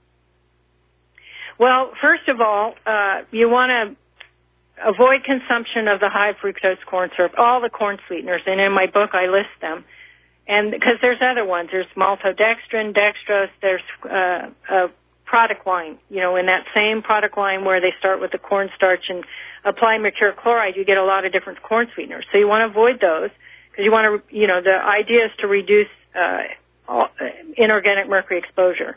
And then you want to avoid the vegetable oils, and I list those in my book as well, because there's a group out of Europe called FEDIOL, Fediol, and it's a manufacturing or a trade organization, and they wrote a report recently, I think it was 2013, where they analyzed the risk for mercury contamination in the vegetable oils based on what they knew about their own processes. And so, the risk of inorganic mercury contamination in vegetable oil can be from anywhere from low, moderate to high. So you want to avoid vegetable oils, and you also want to avoid food colors because they have allowable levels. There's some that are controlled more heavily by FDA than others. But they have allowable levels of lead, inorganic mercury, and arsenic. And these are certified food colors. And then there's also some food colors that are less regulated, and they have they also have, you might find them in organic processed foods. Annetto has allowable arsenic and lead, beta carotene allowable arsenic and lead, caramel. So in other words, they know, and through the manufacturing processes and the way they make these ingredients, they know there's a risk of having these contaminants. So that's why they have regulations with allowable levels. And then there's also preservatives like citric acid, carrageenan, that they also have allowable levels. So you want to pretty much avoid any processed foods, frankly. Yes. And then, you want to stick with the whole foods. And if you have oatmeal, then, get the oatmeal that just has oats on the box. And then, rather than the fast cooking one with all the other ingredients that you don't need. Yes. Yeah. I mean, the general rule Claire and I follow at the supermarket is if we can't pronounce it, we're not going to put it into our mouths.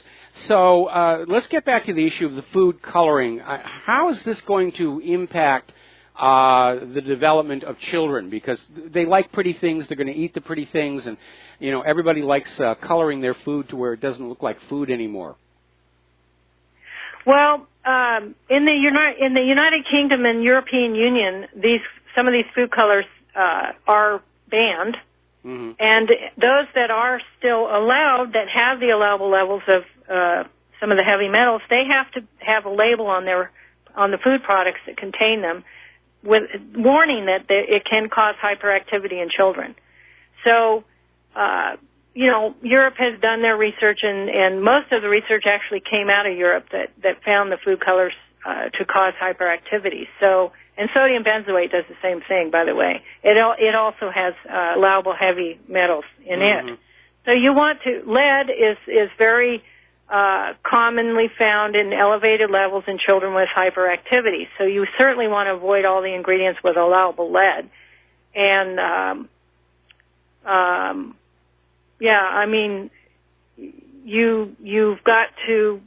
you have to be strong as a parent, and when your child is wanting to have something that has food coloring in it, the best thing to do is to remove all the unhealthy foods from your kitchen cupboard. Yes. And just remove them from your kitchen, because you can control your own environment. It's harder when the kids are going to school and so forth, but at least you can control what your child gets at home. Boy, I shudder to think what they were getting in those Michelle Obama school lunches in terms of processed food. Anyway, we need to take a 3-minute break for commercials. We'll be back with Dr. Dufault after these few words. And aloha, America. Welcome back to the show. We're talking with Dr. Renee Dufault, and she's author of a book, Unsafe at Any Meal. You'll find the link to the Amazon page where you can buy it from my website, whatreallyhappened.com. And I'm already getting emails from people who are very impressed with your information, and so am I. I didn't know a lot of this material, and I'm probably going to get a copy of your book for myself and also for a family member who has a bunch of little tiny Kinters here. So, okay, the food color can cause hyperactivity, so can a lot of these other chemicals. Let's step back here to the issue of pesticides and what damage they can cause neurologically to both children and adults. Well, pesticides have been linked to autism, Parkinson's, and heart disease, even diabetes. So pesticides, these are human studies, and this is what we know from the evidence. So how it happens, well, that we don't know. We don't understand well how pesticides damage the brain, and or how exposures lead to diabetes. That's, we don't know the hows. Mm-hmm. We just know that it does. In the case of high fructose corn syrup, we know through human studies, and actually a study done by USDA scientists, that it can lead to zinc loss. And so zinc is very important for the immune system. Okay. And we also know that when you're consuming products that expose you to inorganic mercury, we know that inorganic mercury displaces zinc, and in children who are hyperactive, they actually, when they consume food colors that have mercury in them, they will lose zinc in their urine. So if you're consuming products like high fructose corn syrup or food colors that lead to zinc loss, you are impairing your immune system. This is going to mean that you will start bioaccumulating the heavy metals. You won't be able to fend off the damage caused by pesticides. Well, and again on the issue of pesticides, if you think about it, these are all intentionally poisonous compounds, and the idea is that somehow they're only going to harm the pests, but won't harm you all that much, and that would be a nice ideal. But it's like chemotherapy. We're designing it to go after the cancer, but yes, it's going to make you sick as well. So a certain amount of caution would be warranted. And one of the things that concerns me is, especially in the current day and age, how many products are simply rushed to market without adequate testing, without long-term studies. Certainly you probably are familiar with that French study on GMO corn and Roundup pesticide, the glyphosate, where the rats started getting these huge tumors after 4 months, which was just 1 month longer than Monsanto's own testing ran, where they said it's perfectly safe to use. And there does seem to be a tremendous politicalization of that checks and balances process, which I guess gets us to your difficulties with the FDA. Now, we're coming up here on another commercial break. When we come on back, though, I'd like you to tell our listeners the story of what you did at the FDA when you started finding these problems and how they reacted.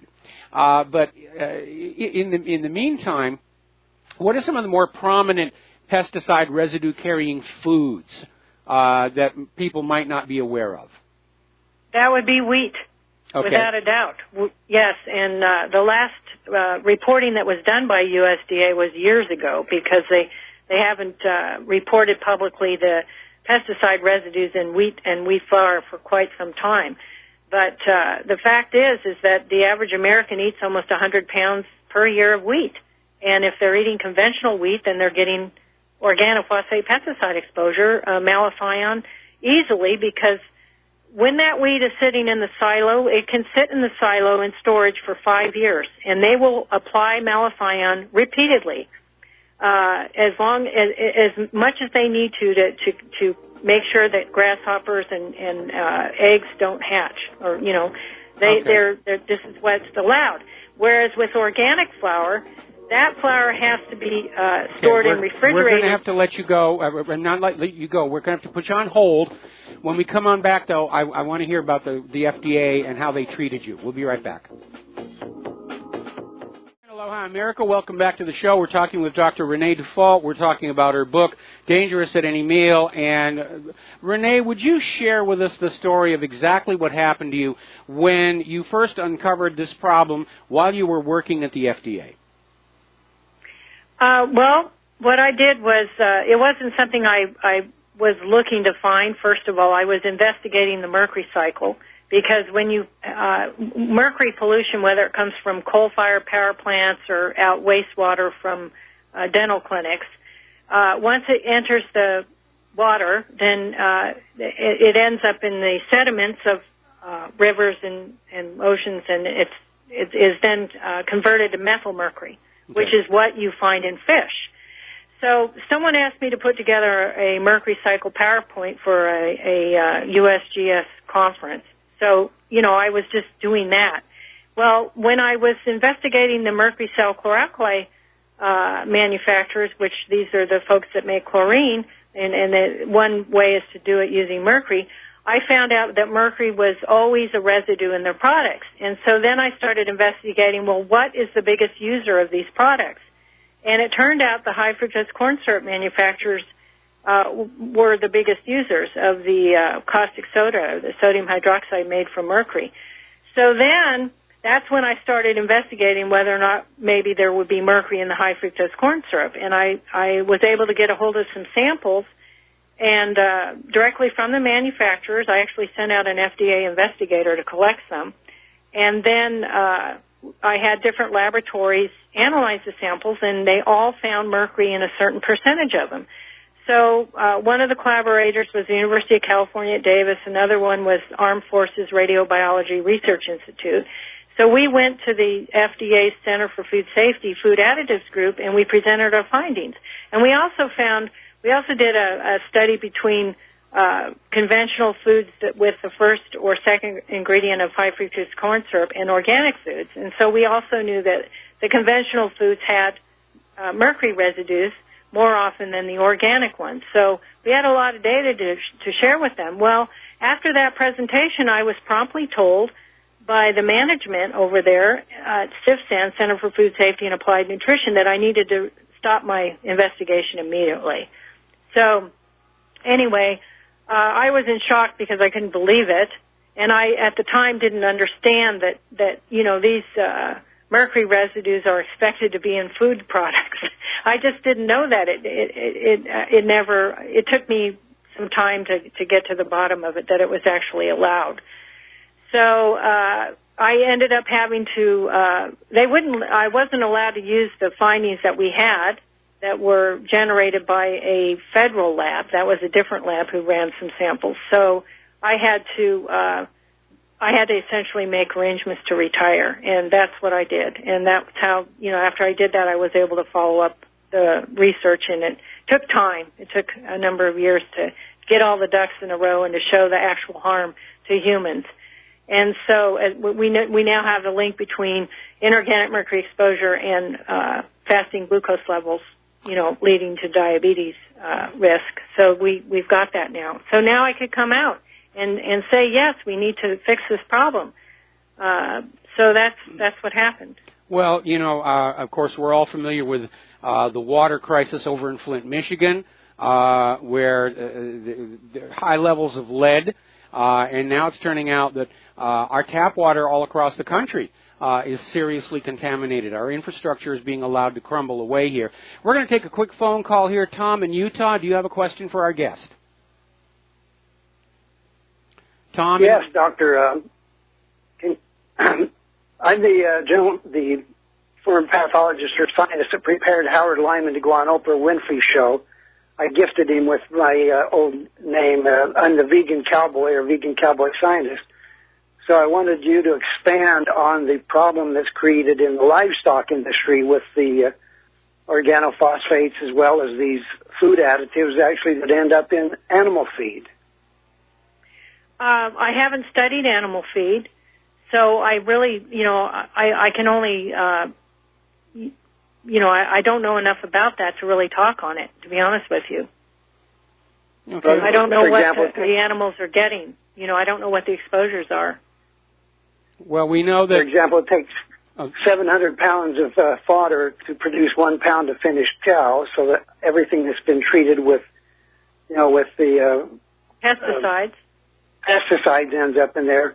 But also, as I ran a dairy, I was giving my dairy herd foods that were processed, by IFA or the food processors, and there were food additives actually added, preservatives primarily, to the feed stock.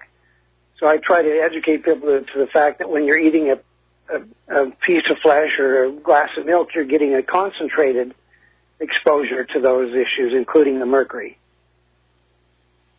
Okay. Well, I haven't studied that, so I really can't say anything on it. I'm sorry. I don't doubt you, but this is new to me. I haven't studied the perspective of what we feed the animals and then what those exposures might mean for us. Well, Tom raises a very, very good point here, and you're, of course, being very responsible scientist by saying the things that you don't know, and so, exactly. that's a good thing as well. But, yeah, I mean, we know that a lot of the GMO corn that is being grown in this country is used for animal feed, and so there's the issue of glyphosate getting into their diet as well. And the real problem, of course, is that the pests are starting to evolve a tolerance to the glyphosate. So these farmers who are now contractually committed to having these seeds, they're having to go back to using the other pesticides as well. So, Tom, thank you very much for the phone call. We're going to let you go here, and you do raise a very, very good point. Along with all the growth hormones that are pumped into meat and poultry products as well. If they're not totally metabolized when the animal is harvested, that also winds up on your dinner plate. Now, getting back to you, Dr. Default, you have some very strong comments about the FDA and how it ought to be altered, I guess is a good word for it? Right. Well, if I were in charge, which I'm not, but if anybody ever asked my opinion, I'd say we needed a whole new agency that only did food safety, and then we would take all that food safety responsibilities away from FDA and USDA, and then just, no one could work at this new food safety agency except for people that had never worked for any corporations involving food manufacturing or big agriculture. In other words, kind of a pure group of people who are not influenced by corporate America, and that their sole responsibility is to protect the public health. And that, another thing people don't know about FDA is that their job isn't to determine if a food ingredient is safe. That isn't their job. That was never their mandate.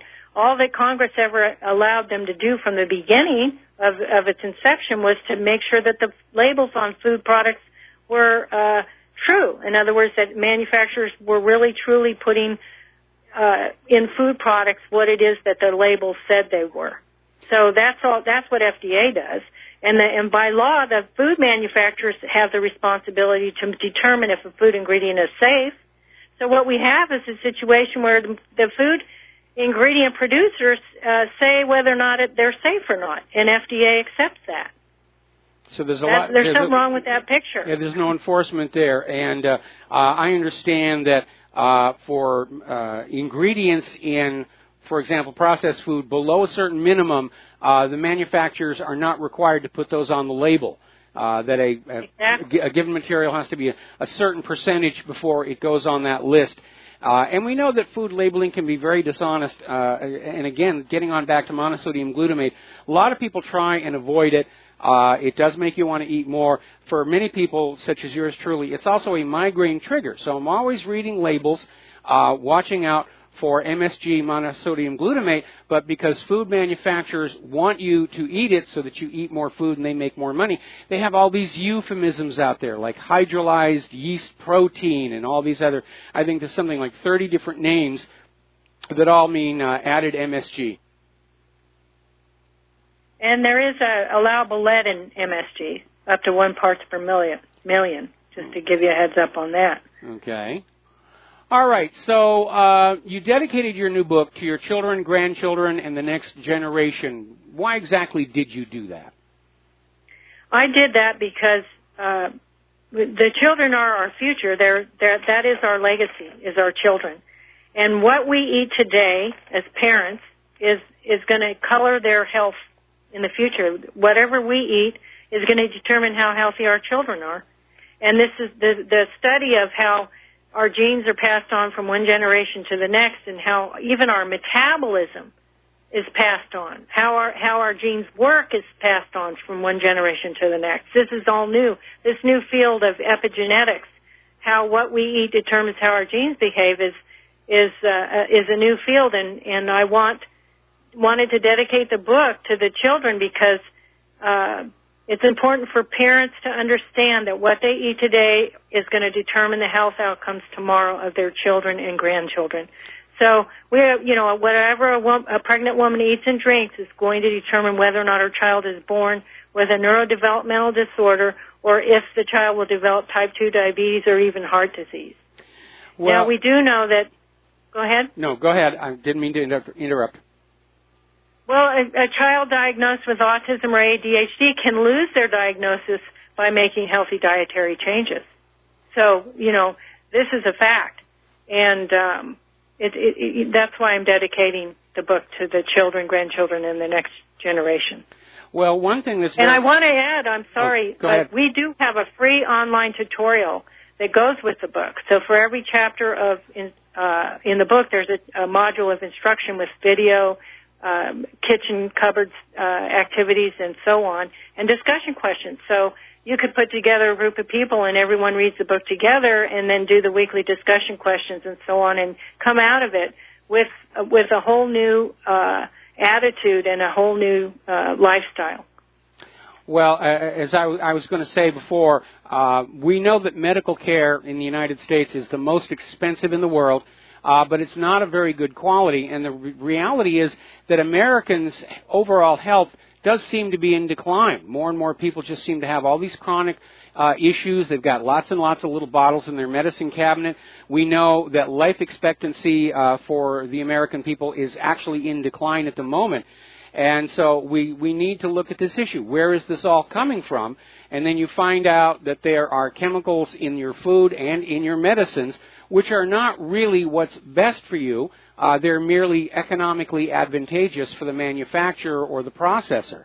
And so it's a little bit scary that you can't trust what's going on in the supermarket. And I know a lot of people used to go to Whole Foods. They had a couple of bad scandals there, but now that Amazon's taking it over, they've already said they're going to get the cheapest products they can get to compete with Walmart, and that means back to the processed, chemical-laden, pesticide-dripped stuff. And personally, Claire and I, Claire's a wonderful cook, and we go to the local farmer market, and we get produce, and we understand we have to use it up real quick or it's going to go bad. But we're trying to avoid all of that chemical stuff because, again, I came to understand that was a big reason why I couldn't lose weight before, was all these chemicals that were in there. Now, if readers of Unsafe at Any Meal want to achieve a healthier way of living, what's the most important piece of information they should take away from the book? Well, all they need to know is that everyone can benefit and feel better by making the healthy dietary changes I recommend in Unsafe at Any Meal. If you're sick, no matter what your diagnosis, making healthy dietary changes will improve your quality of life. And if you're healthy, you can stay healthy by switching to a healthy diet. All righty. Well, obviously, again, the link, I have a link from whatreallyhappened.com to the page at amazon.com where you can purchase Unsafe at Any Meal. And like I said, I'm going to get a copy for myself and a copy for a relative who's a doctor with bunches of little kids roaming around here. And it almost seems like concern for overall health of the American people has been sacrificed on the altar of corporate profitability. And that is just absolutely a nightmare scenario, that the only thing that we mean to these corporate CEOs is we have wallets and we're willing to spend money. And again, if these chemicals in the food are making you ill, well, you go off to the doctor, you get more medicines, spend more money. It's like a racket going on. We're going to take one more phone call here. Sherry in Kansas, aloha. Do you have a question for our guest? Yes. Yes, this is Sherry. By the way, technically glyphosate is an herbicide. And this year, Dr. Stephanie Seneff and Anthony Samsel came out with a paper. They're saying that glyphosate is actually plugging in where your body might use glycine. Have you seen this? I have not read that paper. I have read other papers that by that team, but I have not read this one. Yeah, it's on the WesternAPriceFoundation.org, and it's, to me, this is very serious because your body uses glycine in a lot of places, and it's in their paper. They're saying that connective tissue, which your body is like 25% connective tissue, and glycine's used a lot in there. It's used in our DNA strands. And I mean, this is really serious. And they're saying it sounds like just one more potential pathway of disease. We have knowledge now of several different pathways. Yeah. Well, you ought to look into that because to me, they said that gelatin, glycine's in gelatin, and that they grow the measles vaccine or the measles virus in gelatin. And they have an interesting bill in there at the end of the paper where they say that, they compared before 2003 and after 2003, and because, glyphosate wasn't used. Okay, Sherry, we're going to have to let you go. We've got to take another break for commercials. Thank you very much for the phone call, and we'll be back with Dr. Renee Dufault for the last segment of our program today. And aloha, America. Welcome back to our show, last segment of our program today here. And I'm actually getting a lot of email. Apparently, it came as a shock to a lot of people that the FDA's authority is just making sure the labels are accurate rather than the safety of the food itself. And again, relying on the corporations to be honest about their products, we know many times when the corporate supplied research has been rigged. Anyway, we have about 4 minutes left here, and again, Renee's book is called Dangerous at Any Meal. The Amazon link is on whatreallyhappened.com. Renee, is there anything else you want to share with our listeners? Yeah, actually it's unsafe at any meal, what the FDA does not want you to know about the foods you eat. And I do want the listeners to know we have a free online tutorial that goes with the book at the foodingredient.info website, and it's the tabs are at the top, the menu, so you push the button that says Healthy Diet Tutorial. So we've already tested the content in 3 clinical trials, and in each trial, the participants, the human subjects, if you will, the human beings who participated, they did, in fact, switch to a healthy diet. So it's very important that people are able to get education in a way that makes sense to them. So we have all kinds of activities and movies and so forth that appeals to all learning styles.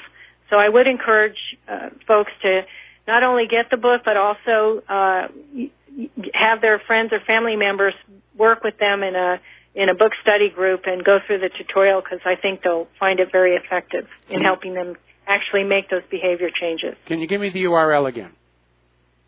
It's www.foodingredient.info. Okay. All right. I'm going to put a link to that from whatreallyhappened.com right now so that people can take a look at that. Well, it's been an eye-opening interview. I learned an awful lot here that I was unaware of, and judging by the email, so did a lot of other people. And this is an area of concern where we literally should be very distrusting of the products being put out by food and medical corporations. And you were talking about, or the caller was talking about how glyphosate may fit into the receptor sockets for glycine, and that's been a big problem with GMO in general because of malformed proteins that are fitting into receptors in your body, and they don't quite fit, and you can get illnesses resulting from that as well. So it's a big issue, and you have a lot of courage for leaving your position at the FDA and starting this foundation of yours and continuing the work, because it is very, very important. And again, I had no idea that some of this stuff was out there, and I'm definitely going to be getting 2 copies of your book as soon as we sign off the radio show. So, Dr. Default, thank you very much for being with us today, and I think somewhere down the road we're probably going to have you back again, because this is important stuff. All right, Thank you, Michael. You're welcome. Thank you very much. There's the music. It's time for us to get on out of here. I have another thing I need to be doing here very soon. We'll be back tomorrow here on the Republic Broadcasting Network. Please take what you learn here, share it with everyone that you know. We need to get this information out. We'll be back tomorrow. Aloha, America.